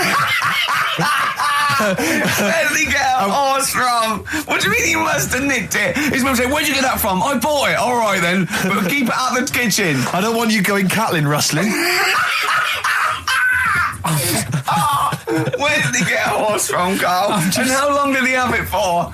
Was he leading it or riding it? Mum, open the door, I can't stop. I can't stop it. Open the patio door as well. Looks like we got us a runaway.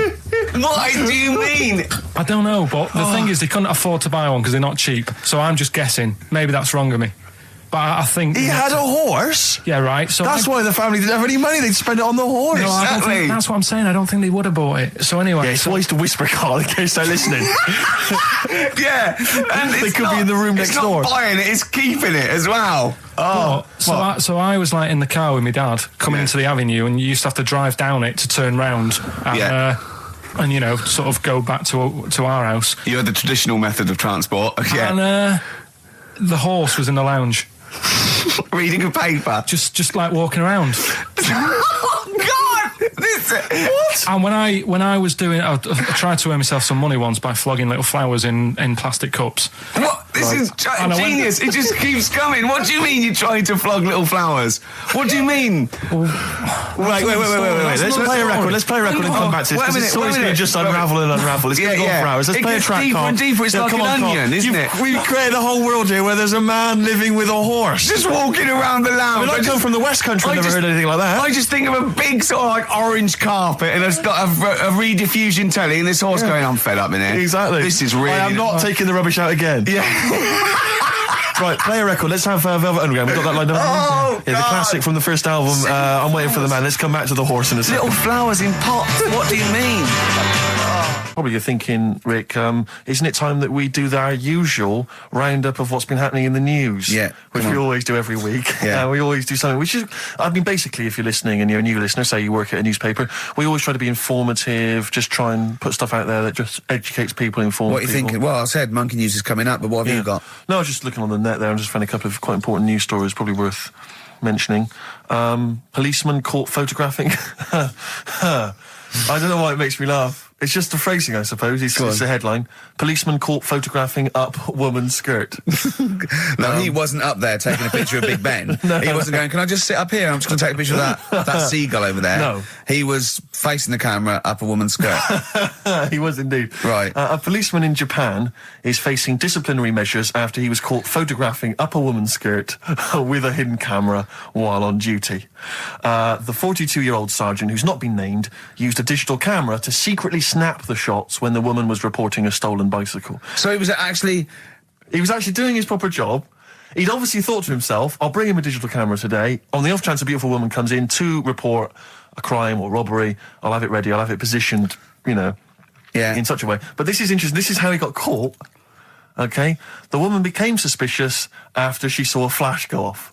Brilliant. I mean, this Not so secret at all. Sorry, did I just see your shoe? Your shoe just seemed to just bring into life. There was light. There was light. Yeah, I around your think shoe or I've had something. someone set fire to some magnesium that was on the end of it. It won't it's happen only, again. Well, it's only you and I in here, and your shoe was just suddenly lit. Why are you standing like that? Why is your shoe just sort of like between my feet? There's no reason. This is how I always just, stand. just what did the bike look like? Flash? So, are you taking pictures of my family? No. And no, I'm not. And you should be wearing knickers anyway. Well, how do you know that? What? How did you know I'm not? How did I know what? I'm not wearing any. I didn't know you. I don't know what you've got up there. Well, I don't know what it looks like, and there's no way I could. Of course, it would be roughly that conversation in Japanese. I know, yeah. All right, XFM 104.9, Ricky Gervais, Steve Merchant, Karl Pilkington, not here. It's the best of. You've been voting in all week, sending your emails. So here's the clips that you wanted. So then I was thinking, imagine like going to the doctors and he's saying, yeah, everything's all right, your heart's good and everything, but your art's good. What, your Larry's or your heart, you're in good form and whatever. Sure. Yeah, it's good news. You know, I had Gianno in earlier. He's not looking good. Yeah. I had Fat Swaller. But you're all right. But your hands need to come off. Right. Blimey. But that's bad. Like, I get a second opinion initially. But I better good news, I've got a nice pair of feet I can sort you out with. Yeah. And he puts them on, and then I was thinking, right, first of all, washing up, what would that be like? I thought, Steve! that'd be tricky. Yeah. And then the second thing was, it'd probably ruin the sort of the shape of your jumper. Because you have to keep putting the feet through there. Yeah. And then I thought, but I could still cycle in. Okay. To work. You could run in. Well, that's the thing. You'd be really fast. Well, that's what I was thinking. I thought I could still cycle because I could balance, and then I thought, but the only thing is I probably couldn't pull the brakes. Because of the little short things. Yeah. And then, like you, I thought, but then again, you're running in half the time. So that's what was going on in last night. Right. That's what I was thinking about. Did you How long did this take? Well, how long does it take to wash up? Right, because I imagine you just being there for like all night. Probably 25 minutes. How long did the little Chinese fella dance for in his pants? He's always doing it. Last night he was at it for like 10 minutes. Yeah. And his girlfriend never sits in the same room as him. She's always sat in the bedroom. She's going, you dance in pants again, I go in next door. Well, she was in the bedroom. She's always in the bedroom, sat on the floor, on the mobile phone. Right. All the time, yeah. It's weird how people's lives are just like, it's like that Groundhog Day thing. It's like, you know, he's jumping about in his underpants. The old woman's sat there reading a book. Yeah. And that's what got me thinking about my life. Do you think she ever goes... Are you sure she's not dead? Every time you look down there, she's just flicking through it. She's just reading this book. The pages never turn. She never seems to finish it. She never moves from her chair. Are you sure the Chinese girl's cats going... are dead around her. I'm going into next door again. That little round-headed fella's looking in. He's looking in at me. The bouncer goes, "Don't worry, love, I'll go and beat him up." But he's always getting ready. That's true. They see you staring at him, washing up, going, "I could have feet here," and they get scared. The old woman's dead. Oh, Carl, dear. can you tell us roughly which neighbourhood you live in, so that we know? It's central. Central, is it? Yeah. Wow, imagine if that little... Was he a Chinese fella, did you say? Yeah. Imagine if he was listening now. I'd love him to call in and explain his actions. Well, he might be on some other radio station talking about a lad who's always washing up and looking at his hands in a mysterious way. But do we know this doctor that would go, "Well, all right, Carl, you can either leave them as stumps or I've got a lovely little pair of feet." Why? I mean, I told Jane this, and Jane went, "Is that the only choice?" He could say, "Could I have some dead man's hands?" Have you got any? Where do you get the feet from? Can I have? What would you rather have then? Human feet or monkey paws? Well, I mean, that wasn't an option last night. That if the doctors said... No, it wasn't an option last night, but don't forget, it's in your head, Carl. This didn't happen. No, but I'm just saying, at the time, that's all the doctor had to offer. But you know, it's your head, you can go anywhere. No, it wasn't a real doctor to offer. It's in your head, you can go anywhere. You're not trapped. Yeah, but if you can do anything, then you'd say, "We'll sort us out some other hands." Fair point, let's play record. We gotta come back to this. Okay, it's not his fault. Let me have It's Not His Fault. You got to save this. This has got to teach me something. It'll be an interesting story. Right, it's not his fault. This fella... Yeah. What year? Ages ago? Olden times? I'd say in the 70s. Okay. Would you? Any evidence for that? And, does he wear flares in the story? Right, Is that your reason? No, it's a bit like Yuri Geller, this fella, right? Where he's electric. He's electric. And If he walks past the telly would fizz. If he walked past the radio, it all goes like that. Ooh. His hair stuck up all the time. And he'd be having a bath and everything would be all right, and then the power would sort of switch on in his body, and the electric in his body made him jump out of the bath. So... What do you mean so? What is that so? What does that so mean? You've given us nothing. You've given us nothing. You'd have to at least give us the scientific explanation. Yeah. Electric eels have 400 volts in them. Oh, is this the running away again? What was that one called? Yeah, but but It's not his vault. But there's a reason not his fault. It's not his fault. I thought it was going to be something about keeping it safe. I think we should do these the other way round. I think you should tell us the story and then we'll hear the pun. It's not his fault. It's not his fault. Right, let's leave it. Play a tune. Forget it. Educating Ricky. Bin it. We're not doing it. No, we are. This is a bit easier, but I still think it's a good one. So this is, we should explain what this is if you've just tuned in. It's one of those stupid lateral thinking problems. That Karl himself has created. Yeah, that was his homework. Right, this one. It's a fella. He has a normal day doing stuff. Nothing wrong with him. Right. And it's the twist in the tale. It's just like Tales of the Unexpected. Yeah. Just a normal day, nothing wrong with him. Hold on, though, he's got the legs of a fish. Go on. So that's why he's been hiding his legs. So Go on. He does his the legs of a fish. Sorry, Carl, carry on. He has his working day and that, and then he gets a bit tired. Goes to bed. He puts the light on, leaves it on, goes to bed. Oh, that's crazy. That's mental. I can't think what's happened. Anyway, here's Radiohead. Right, okay. What the question is? Why does he put the light on when he's going to bed? He's had a normal day. He's come home from work. Is that right? He's come home from work, or he's not been working? Yeah, he's just been out. No, it's been working and stuff. I think. You think? You've made it up, Carl. You can decide. So the question is, why has he put the light on when he's asleep? There's a reason that he's put the light on when he's asleep. Has he gone to sleep? No, Carl, don't shrug. You're meant to answer these questions. He put the light on before he went to bed. Yeah, and the question you're asking me is why? What's the scenario? And the light's on and that, but he's gone to sleep. Yeah. He started reading and then he fell asleep. No. Did he intentionally, for some reason, put the light on? Every night. It's mad. Sounds mad. That's Carl, doesn't it? Every night he does it. Yeah. He puts the light on when he goes to sleep. Carl, is the point of this, he puts the light on for a very good reason. Not for us, but for some people. He's blind and it's always been on, and he thinks he's turning it off, but it was on in the day, and he thinks he's turning it off, but he's turning it on because he's blind. That'd be stupid. That works. No, that works great, Rick. Yeah. Thank you, Carl. So you've got to come up with... Hang on. If you're blind, why would you put a light on? No, he thinks it's off. Yeah. But why would he turn it on anyway? Just think so he doesn't get burgled, so people know he's in because he can't see him. So he just he puts the light on when he's there, then he turns the light off when he goes to bed, so people think it's fine. But he's got it out of kilter, and actually he's walking around in the dark all day. I don't believe that if you're blind, you turn your light on. I don't think you'd be living on your own, would you? I'm not having that for a second. Do blind people live on their own? I'm not having that for a second. Well, some people do. Lonely blind people live on their own. No, if you got bad eyes. Any of them women? Are there any blind women who are living on their own, Rick? No, I mean, if you know of some blind women. 08700 800 1234. We've gone through this. If you are a blind woman with no standards and you don't care annoying voices and smell, then get in touch with you. Yeah, I mean, you've got to be within the ages of, say, 25 to 65. You know, right. Well, call it 75. You fussy, you fussy all of a sudden. I know. Yeah, go on. If you were blind, would you live in London?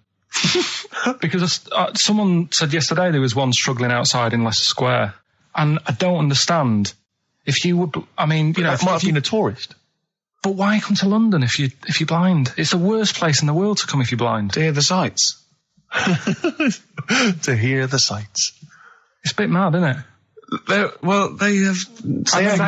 do the same job. They have tourist needs like anyone else. Yeah. No, but it sort of stinks, and you'd go away going, "Oh, it's not that good." I just thought I thought it was a bit weird. Well, never mind your concern for the partially sighted or sight impaired people coming to London. Get on with this. Yeah. So there he is. Yeah. It's like, oh, a bit tired. Yeah. Just put the light on. Get to bed. Yeah. So he turns the light on and he goes to bed. Yeah. Oh, Should we play a track? He's not sleeping on the job. He's a lighthouse keeper. Well done. Is he a lighthouse That's keeper? not it, Carl. He's a lighthouse keeper. Right, why wasn't the light on all the time? Because it's light in the day. You idiot. Play a record. What? Play a record. You're a buffoon. No, actually, the light isn't on in the day, is it? No, it's not. I think you're the buffoon. Yeah. Carl has won!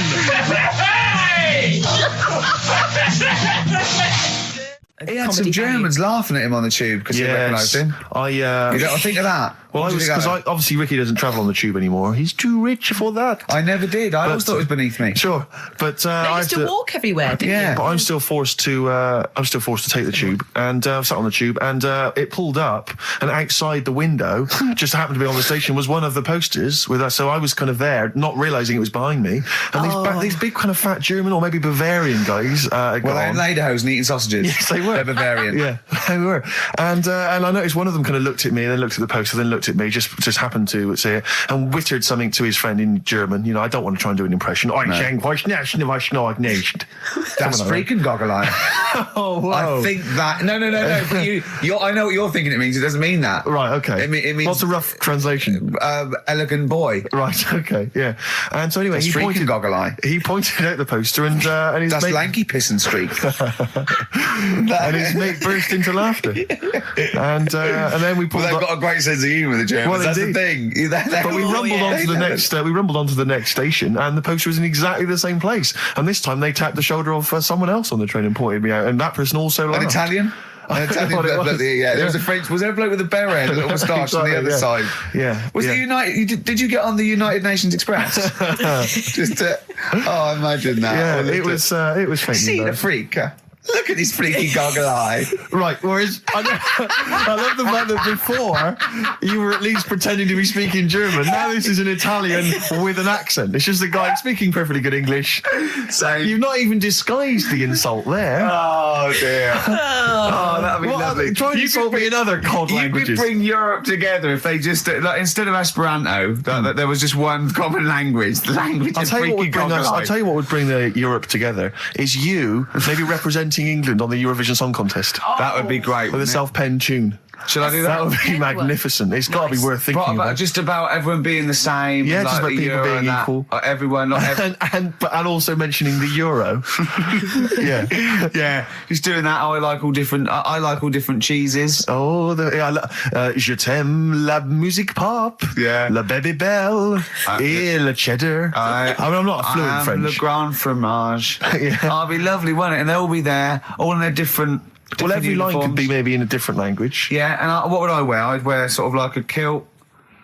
You'd wear a kilt, but you'd also have on your head one of those kind of big, what are they called? Those big furry hats that beefeaters or whatever wear. Or yeah, one of them. Is it kind of a busby or something? A busby? Yeah. Wear one of those, or maybe a kind of policeman's helmet, That'd be Bobby's good. helmet with the kilt. Yeah, you'd have the clogs. I'd wear the policeman's helmet under the kilt, so they just thought I was really enjoying the show. Yeah. Good idea. Hey? Excellent. I think we talked for about 3 minutes without having to mention some kind of genitalia. You're doing very well, We should boys, celebrate yeah. by playing one of my tunes of the year. Really? What one is it? U2 Electoral Storm. I know you're a big fan. Yeah, I know you're a good big fan. choice. Well done. Cheers. Darkness growing on me. Love that. Love the darkness. This is the Best Of Show on XFM 104.9. I'm Ricky Gervais, with me Stephen Merchant. Yes. I hope you're enjoying the Best Of. I remember, I think all kids go through a phase of shoplifting. Well, and when I was going through it, I used to just little things, just like magic markers and magazines, Mars bars, that sort of thing. Yeah. And one day, right, my mate Anthony, his mum called up my mum and said, I've got to meet up with you. I've got to have a word with you. And she said, what about? She said, I don't want to talk about it over the phone. So she goes, oh, right. Well, yeah, come round tonight then. So anyway, my mum sees me. She doesn't want to be in an awkward position and, like, be a bit embarrassed and what have you. So she sees me and she goes, right, Anthony's mum's coming round. What have you been doing? Yeah. So I go, oh, God. I said, I've been nicking stuff. So she goes, like, what? So, not big stuff. I've had a few calculators and Mars bars and stuff.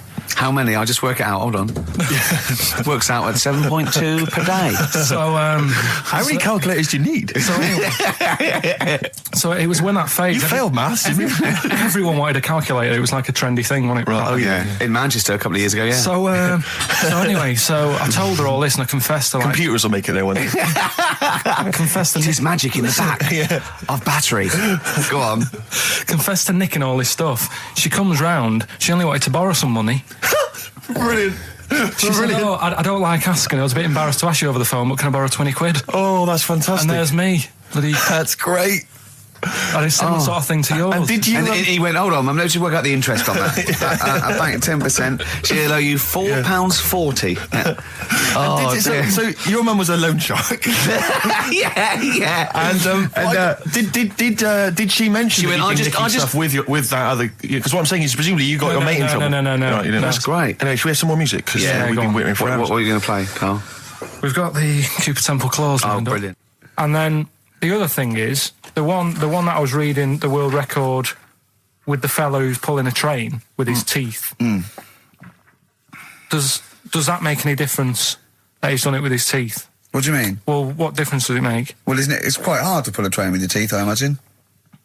Well, it's pretty hard to pull a train.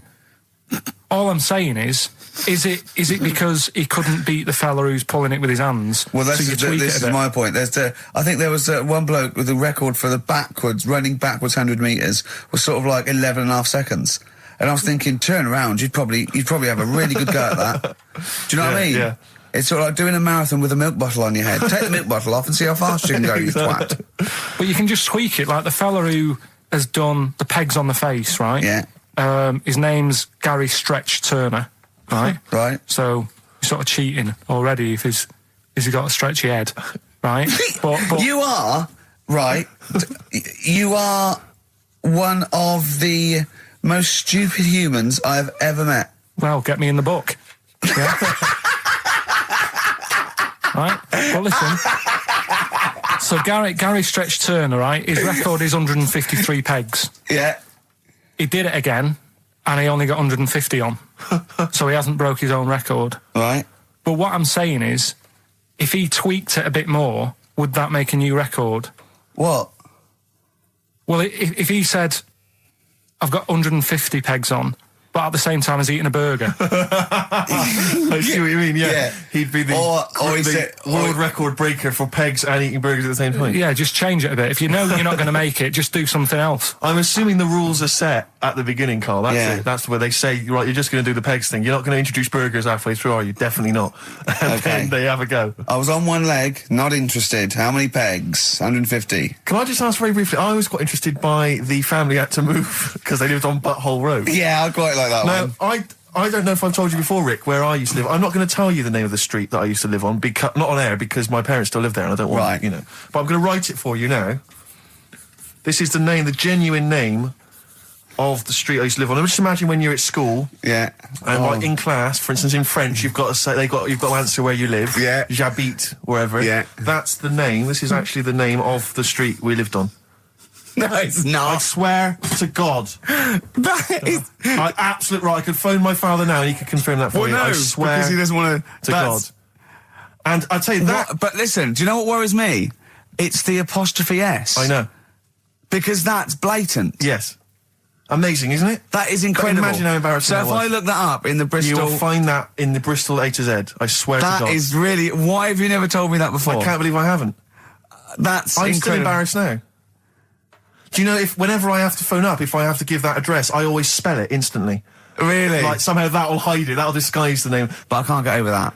Anyway, if you perhaps live in Tits Avenue, yeah, or... Wanklin Drive. Wanklin Drive, just get in touch. Let us know. We're not really interested. Look at Gervais with me, Steve and Carl. Carl, why have you got a headache? You got a headache? Just a bit stressful because the moves on this week. Are you moving house? Oh, by the way... the XFM listeners came round to my house and bought the futon and table. Did they? Were they happy with it? Quite normal. They were well happy. Yeah. Couldn't believe the luck with it. What do you mean quite normal? What do you mean quite normal? Well, it's always a bit scared, isn't it, getting people round. I imagine they were scared. Well. And were they excited to see you? Could they were, could you tell that they were pretty pleased to see you? No, I don't think so. I mean, You're Karl Pilkington. Yeah, but the fellas sort of, I mean, they brought the whole family round, which was a bit odd. Well, it's not often they get the chance to visit a living creek. Anyway, no, they were nice. And you're moving now, yeah? He said he phoned me up today. You know, it was absolutely tipping it down. Right? He had to cycle in, right? Because he said, because of the move, he doesn't want to leave his bike round there. Right? And he said, and Suzanne, oh, I can't say this in case he's listening, can I? He won't know. He said Suzanne's hired the oldest removal man in London. You should hear him. And the thing is, right, we booked him because everyone else happened to be booked out, but this fella's free, right? So he called up this morning. I've never spoke to him, but he was on the phone. He sounded about 90. Yeah.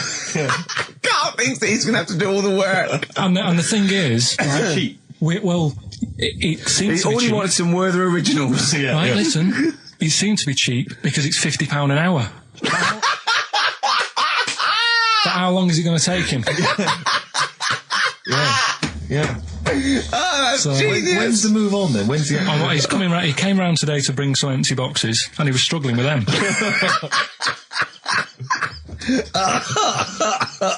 So it actually happens on Wednesday.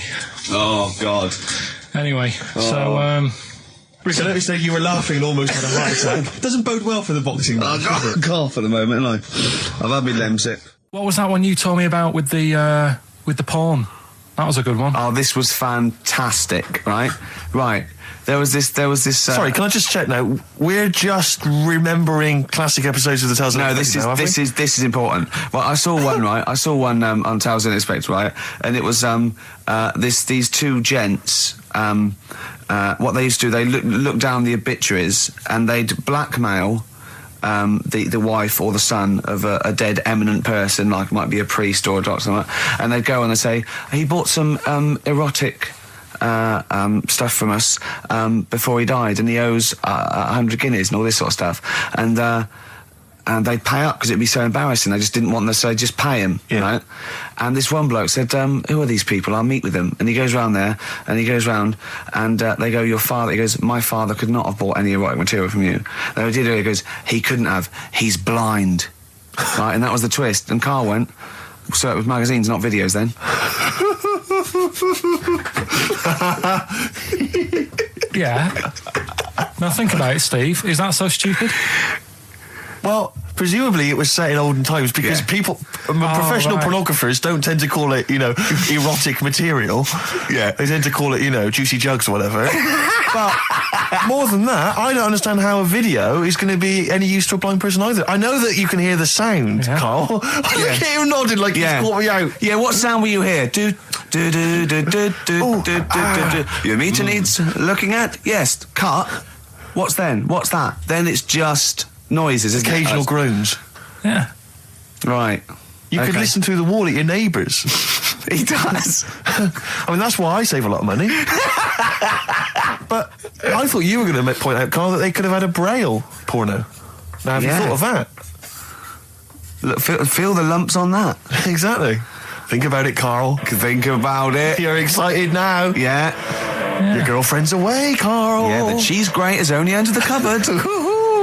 No, she's a good-looking lady. We should run a competition. Who's the tastiest cartoon ever? Well, actually, I threw up G-Terror. I threw up Jessica Rabbit. I've had some people contribute here on the email. We've got someone here, Dom, has emailed us. He's told us that for him, Daphne from Scooby-Doo. Yeah, always popular choice. And obviously, this is one I've never quite understood. Wilma from the Flintstones. I've actually always felt that Wilma. I don't know. I just thought she was a bit. No, not Wilma. Homely. Betty, surely. Yeah, Betty. Well, this is what I'm saying. Wilma. I mean, yeah, Betty, surely, but Wilma. No, I mean, she's quite homely. But Betty, come on, Steve. You wouldn't say no to Wilma. No, I suppose not. If it was I'd be worried about Fred if he found out. I'd hate to do it, I wouldn't want to do it to Fred. He's a good guy. He is, isn't he? He's a bit of a chump. Whereas Barney, to be honest, I don't think he deserves Betty. Do they both work in the quarry?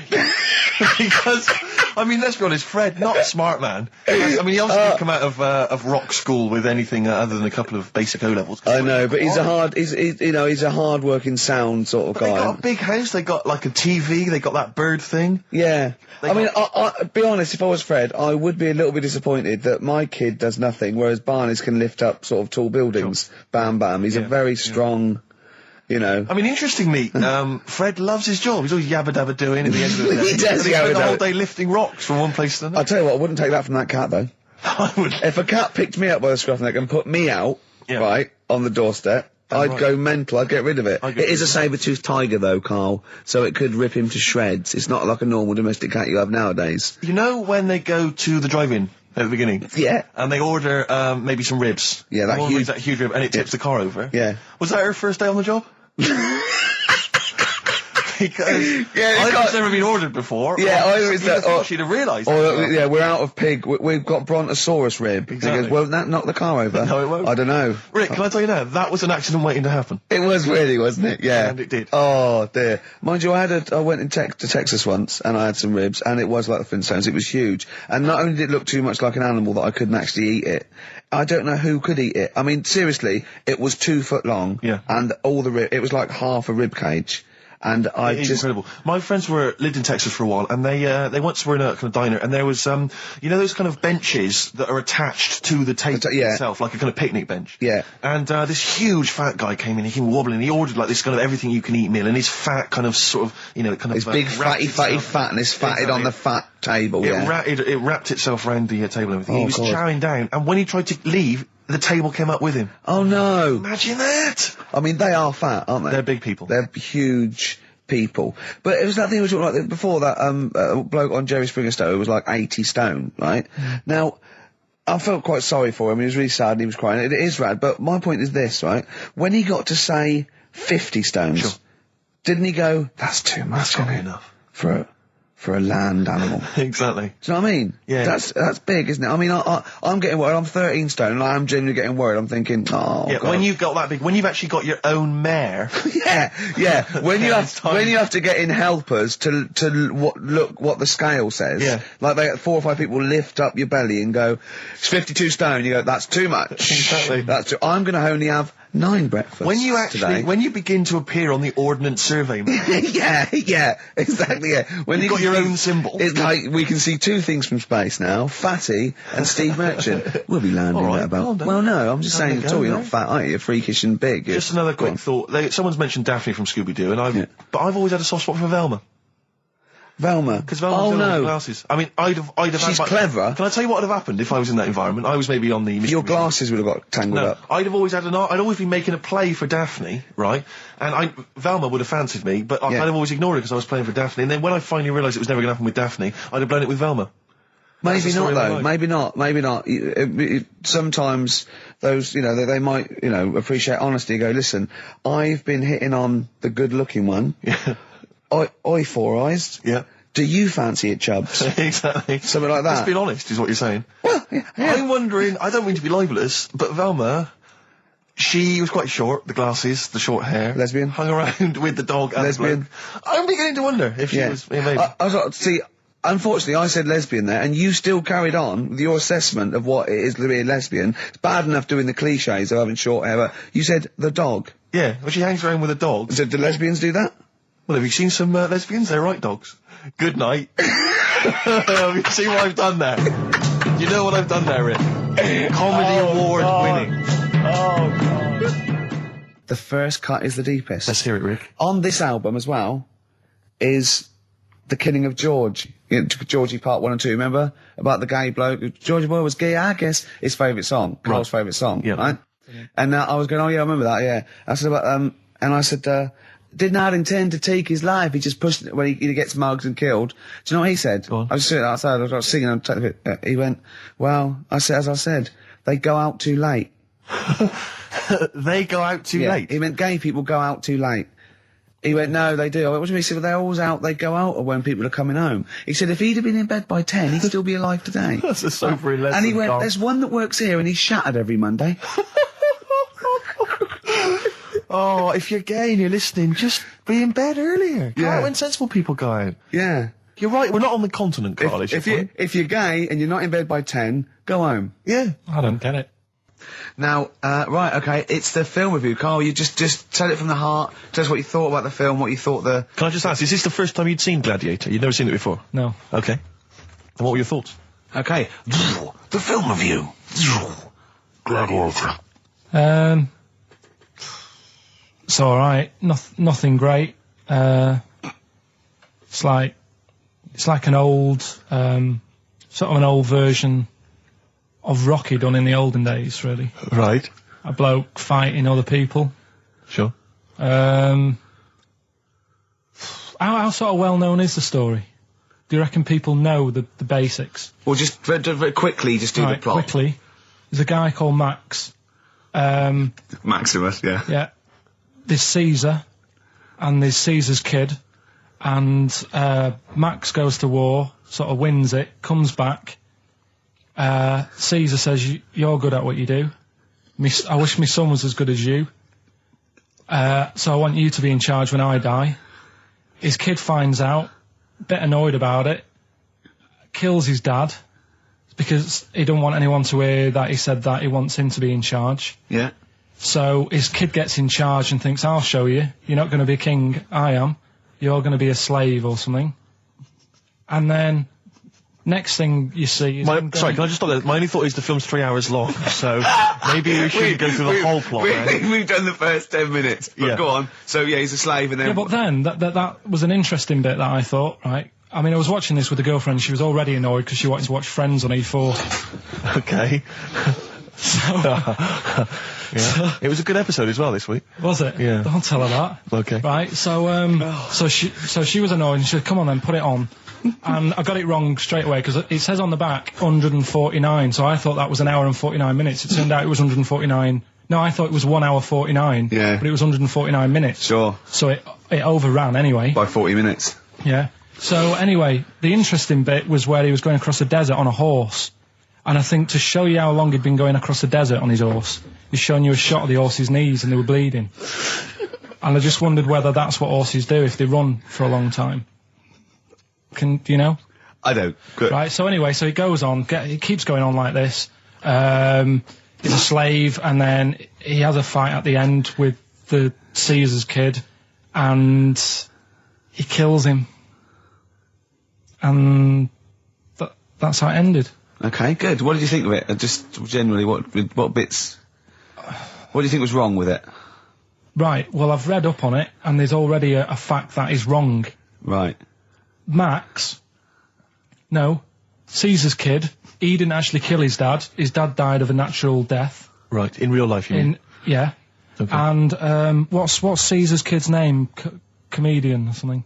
I think it's comedian, yeah. Yeah. That's where the name comes from. When a funny person is called a comedian. He didn't actually get killed in real life by Max. No. He died by his sister poisoning him, and he didn't die. No. Are you saying that this is not a historical document? It's wrong. All over the place. Yeah. Well, next week I'm giving you Braveheart, and that is actually true. That is factually accurate. I can't handle it. It is. It was a little Australian fella that helped him out. Just for people who watched it, they know that the guy, Caesar's kid, yeah, he died. His sister tried to poison him. That didn't work. Apparently, he was a gay fella, and his boyfriend, who was a wrestler, strangled him. Where did you get this information? On the internet. I thought I'd look it up to see how much of it I actually got right. Yes. And that's what I read. Okay, so out of 10? 5. Really? Yeah. Okay. It's no good. I wouldn't get it out. And it's annoying the way it says, like, this film's got to be seen at the cinema, because I saw it at home and I don't think I missed out on anything. Very good point. I think that's probably the point they're making, but yours is valid too. We'll play a record, and after that I'm going to ask you about Rasputin, the Mad Monk. Go on then. When things like that happen, right, you've been told not to mention it. Yeah. And you're like a little kid. Yeah. And once things are in your head, yeah, it's difficult not to mention it. I mean, when I was a kid, yeah, right, my mum's sister Hazel, right, was seeing another bloke. It's weird because she's a lesbian now. That's really weird. That must have been an interesting Christmas. But anyway, she was seeing this bloke, and it looked like Ken Dodd, apparently. He looked like Ken Dodd. Looked like Ken Dodd. So people said, don't mention it because it gets on his nerves when you like meet him and you go, oh God, you look like Ken Dodd. So I said, all right, his name's Will or whatever. And I was introduced to him. First thing I said, nice to meet you, Ken.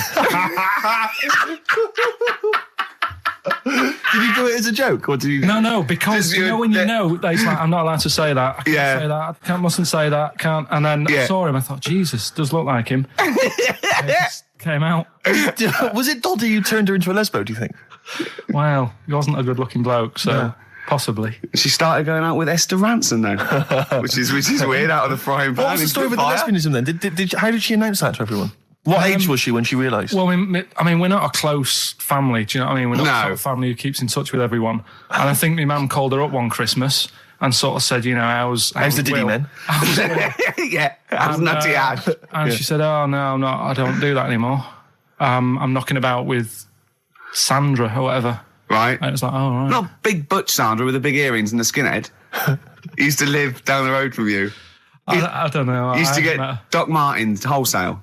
That's Sandra. All right. Well, I'm going to be kicking some ass today because I'm going to be shamelessly self-indulgent. And we've only got 2 shows to go. So I'm playing some of the most beauteous tunes in the world. And I was just telling Carl, lined up a Simon & Garfunkel track, Only Living Boy in New York. He went, why is he the only living boy in New York? I went, what? He went, what does that mean then? I went, I don't know. He went, well, what's it about? I said, I don't care. I said, it's a lovely song. He went, no, but what's it? I said, I don't go into that.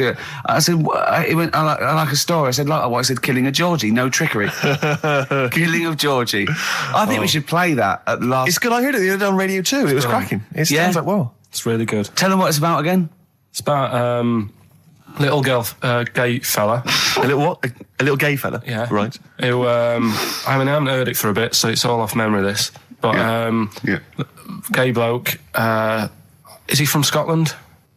I have no idea. But he's from somewhere where gays aren't liked. Okay. Right? No. Well, he is. Georgie Boy was gay, it's nothing more than the kindest guy I ever knew, right? Now, all he did was, right, his father said, how can my son not be straight? Kicked him out. Right? Goes to America. Yeah, but you can handle all that. You can handle your dad not getting on with you if other people around you are into the same scene. Yeah. But he was like, he was left on his own. He didn't know what to do. Yeah. He was getting stressed out. Yeah. So he goes... And this was before. I mean, this is... when did this record come out? 77? 77, yeah, something like that. Right. And he's... During punk. Right. Oh, I see, yeah. So the village people had come along and made gay cool. Yeah. That had already happened, but it wasn't respected. But he was watching the telly or something, and he saw that New York had loads of them over there, and they're all having a good time. Sure. No, sorry. At no point in the song does Rod Stewart say little gay Georgie was watching telly and saw loads of gays in New York. At no point in that song. No, but this is what I like about that song. You sort of picture what's going on. You make it up. Yeah. Okay, so the little gay fella was watching telly, and there was presumably the and now from New York, the gay show. Yeah. Or whatever, because it was a big scene over there, wasn't he, in the 70s? Yeah. Okay. Right. Go on. So he goes over there, and he's having a great time and that. He's meeting... Went to New York town, very quickly settled down, soon became the toast of the Great White Way. Yeah, they loved him. All the old queens blew a fuse. Yeah. Yeah. And then, I don't know, he was out late one night. Yeah. And he's walking home. Yeah. And gets attacked, gets killed, and he's lying in the... They didn't intend to take his life. They just pushed their luck a little too far that night. Yeah, you see? So... Yeah. But what's good there? Is it good that he had a bit of a good life and was able to be himself? Yeah. Or should he have stayed in Scotland? He didn't come from Scotland. Again, I really... Right, I think... is there any way we can get this song before the end of the show and play it? Because I've heard it recently. A lot of people listening will have never heard this song. They won't have any idea. Can I say what you said when we were talking about that song once before? Is it bad? It might be. Because we were talking about, Georgie Boy, and he, got it. I don't know. What? It's when you said... Well, no, it's a fact. I don't think if... Well, he said, so it's looking at Georgie, he gets out, so dies, right? He goes, well, they do go out late. I know. Gay people I go know out a few late. gay people, and they start to party late on. That's what, in Soho, right? girlfriend got in a cab, right? Suzanne was in a cab, and the cab driver was taking her to an early start, right? She works at the BBC. Yeah. Early start, 4 a.m. It was going down. It was mental in Soho at 4 a.m. Yeah. They were all still like starting the night out. How do you know Whereas- how do you know they're gay? It's Soho, isn't it? Fair enough. Play a track. I'd love to be able to try and dig this out. Yeah, we will. This is Simon and Garfunkel, The Only Living Boy in New York. It's lovely. You know, when I went to the BAFTAs with you, and I wasn't really enjoying it, you were I like, can't. He's what? No, You you didn't are tell such us an this. ungrateful. There are so many You're people. like a little charity case. You're like, oh, I had God. chicks queuing up Yeah. around the block. You'd wanting usually come. have to. I know, but I Someone told like you you. would have to write to Jim or Fix It or Esther Ranson to get them to meet us sort of people. And now it's on your doorstep. I'm amazed that you didn't enjoy it. Why didn't you God. enjoy it? You got to walk down the red carpet. You went in. There was George Best, one of your footballing heroes, was there. A load of other big names. You sat there in prime position. You came backstage with a load of other big names. Hey, you had a lovely bit of You were grub. filming this thing for the DVD you were making. That's you, a cameraman on our DVD. And yet you think, now you look grumpy because you had a couple of pints and I can't believe So it. tell us why you didn't enjoy it, because the ceremony, what didn't you enjoy about that? It was interminable, wasn't it? far too long. Wasn't it awful? So 3 boring. hours. I thought you were going to say something. Really? Sorry. 3 hours. Yeah. I mean, I suppose for you two, at least, you know, you were going to get something. Sure. Yeah. But with me, it's like, I mean, I've never graduated or anything, so Have you not? I'm trying to think of a situation. Basically, I sat there for 3 hours knowing that I'm not going to get anything out of the night, Yeah. right? Now, no one Did you? told Sorry, me- when we invited you and you said yes, did you think you were up for an award? No, but I thought we were going to be sat round tables having a nice bit of food, Yeah. whilst people are going up there winning awards. Yeah. But 3 hours of the same thing over and over again. I mean, if a film's 3 hours in the cinema, Yeah. you go, well, it's long, but, you know, I wonder how it's going to end. Yeah. But this was just like the same thing over and over again. Some guy going up, thanks a lot, cheers for the bit of brass. And then going down, sitting down, the same thing over and over again. Honestly, right, I'd say it was one of the worst things I've ever had to do. No, I enjoyed the night afterwards when we did have a bit of lamb and a nice bit of veg and that. That was Yeah. all right, and I went home and I was happy. And I got the little freebie bag that you're talking about that we're giving away, which wasn't much good stuff in it. Oh, all right. Right. No, What 'cause would you have done on right? that Saturday night? Suzanne What said- would you have done or the Sunday night rather? What would you have done had you been at home? I would have stayed in with Suzanne, right, watching telly, having a nice bit of pate on toast or something, cup of tea, watching 24. But instead, I had to buy an expensive suit, so I didn't show you up, right? Yeah. How much did you spend on your suit? Well, in total, right, because, you know, the shoes and the suit and the shirt and the tie, it was about 600 quid. That's the most expensive evening ever.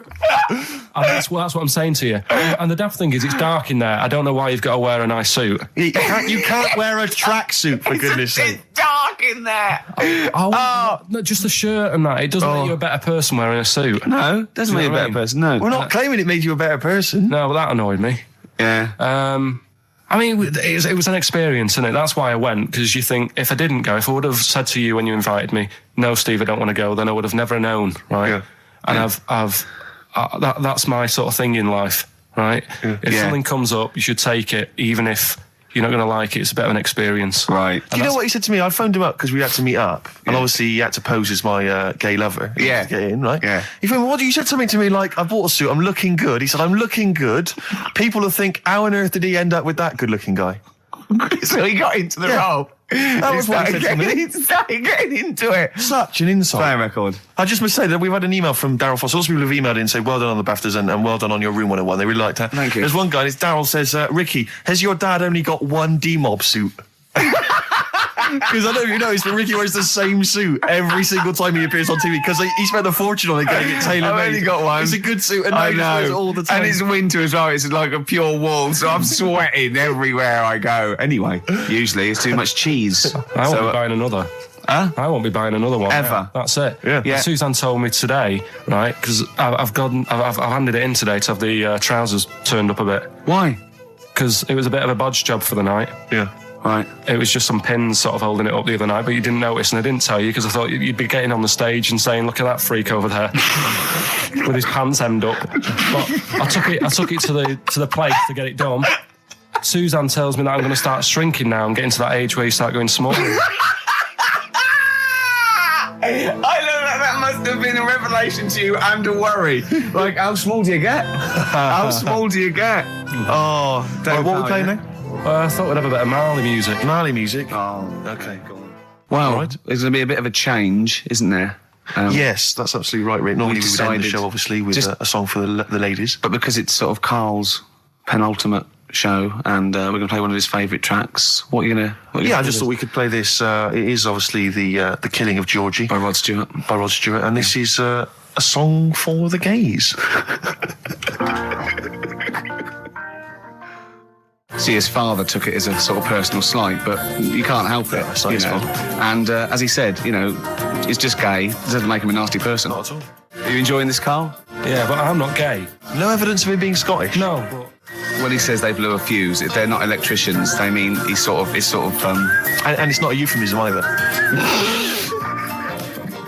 oh, I'm worried. I'm a bit edgy. He's out late. I know. And he's taken a shortcut, which is mental. Not in New York City. Yeah. He doesn't know the area. He's from Scotland. I bet it was them that were screaming. I'm suddenly worried. This isn't a true story, is it? Who knows? If it is, we don't know that. Just want to say that we're not. Oh, that'd be terrible.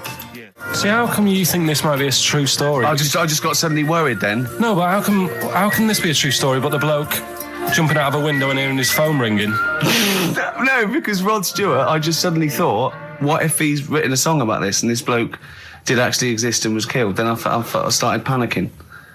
Yeah. I don't think it is it? I'm almost certain it's not. Okay. Is that it then? Is that it? Then we got to pack up and go home. Yeah?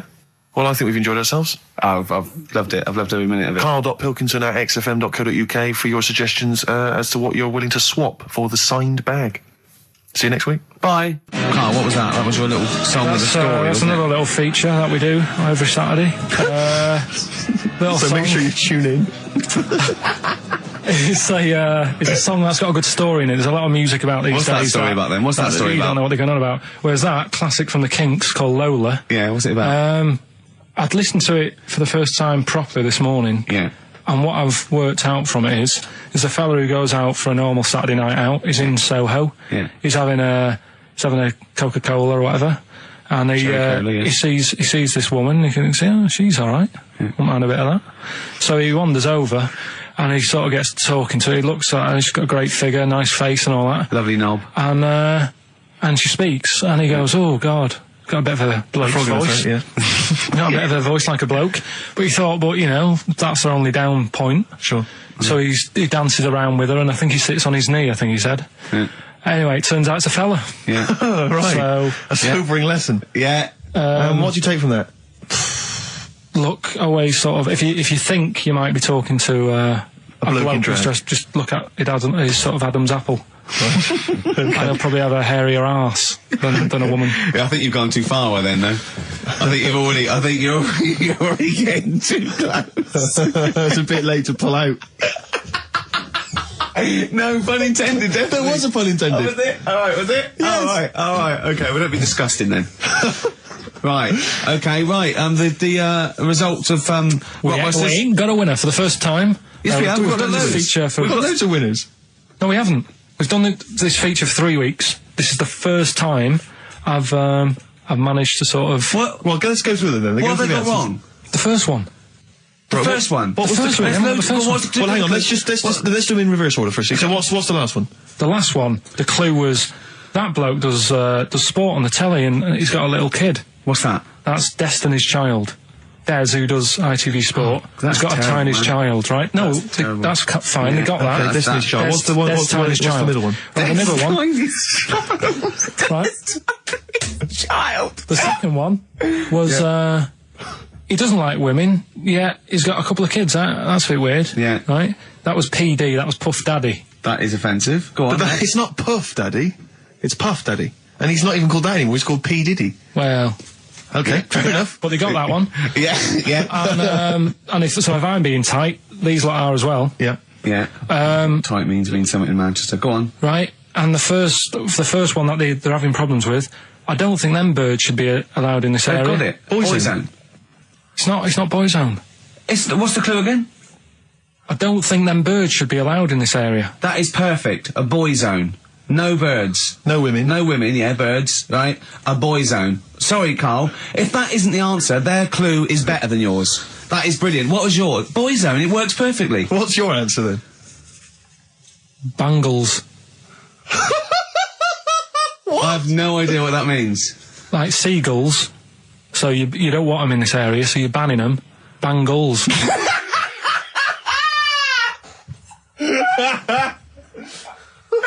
Oh! Well, give it to Boyzone, because Boyzone's better.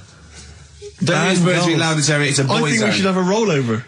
Can't beat them. Can't beat them. You have to use his logic, surely. But theirs works. You can't do what am I thinking? No, that's not what I'm thinking. It perfectly. It works perfectly. I think you've got to give it to the ones that got the Boyzone. Well, how about, right, because they didn't actually get into my head and my way of thinking, heaven right? forbid. How about we just keep back the David Attenborough, and they can have, I'll chuck in the Hellraiser, right? Okay. And Blondie album and the Madness Yeah, one. okay. Pick a winner at random. Pick a winner, Steve. I'm going to give it to Paul Sloman, who got those answers, and he also says, P.S. Carl, you're a moron.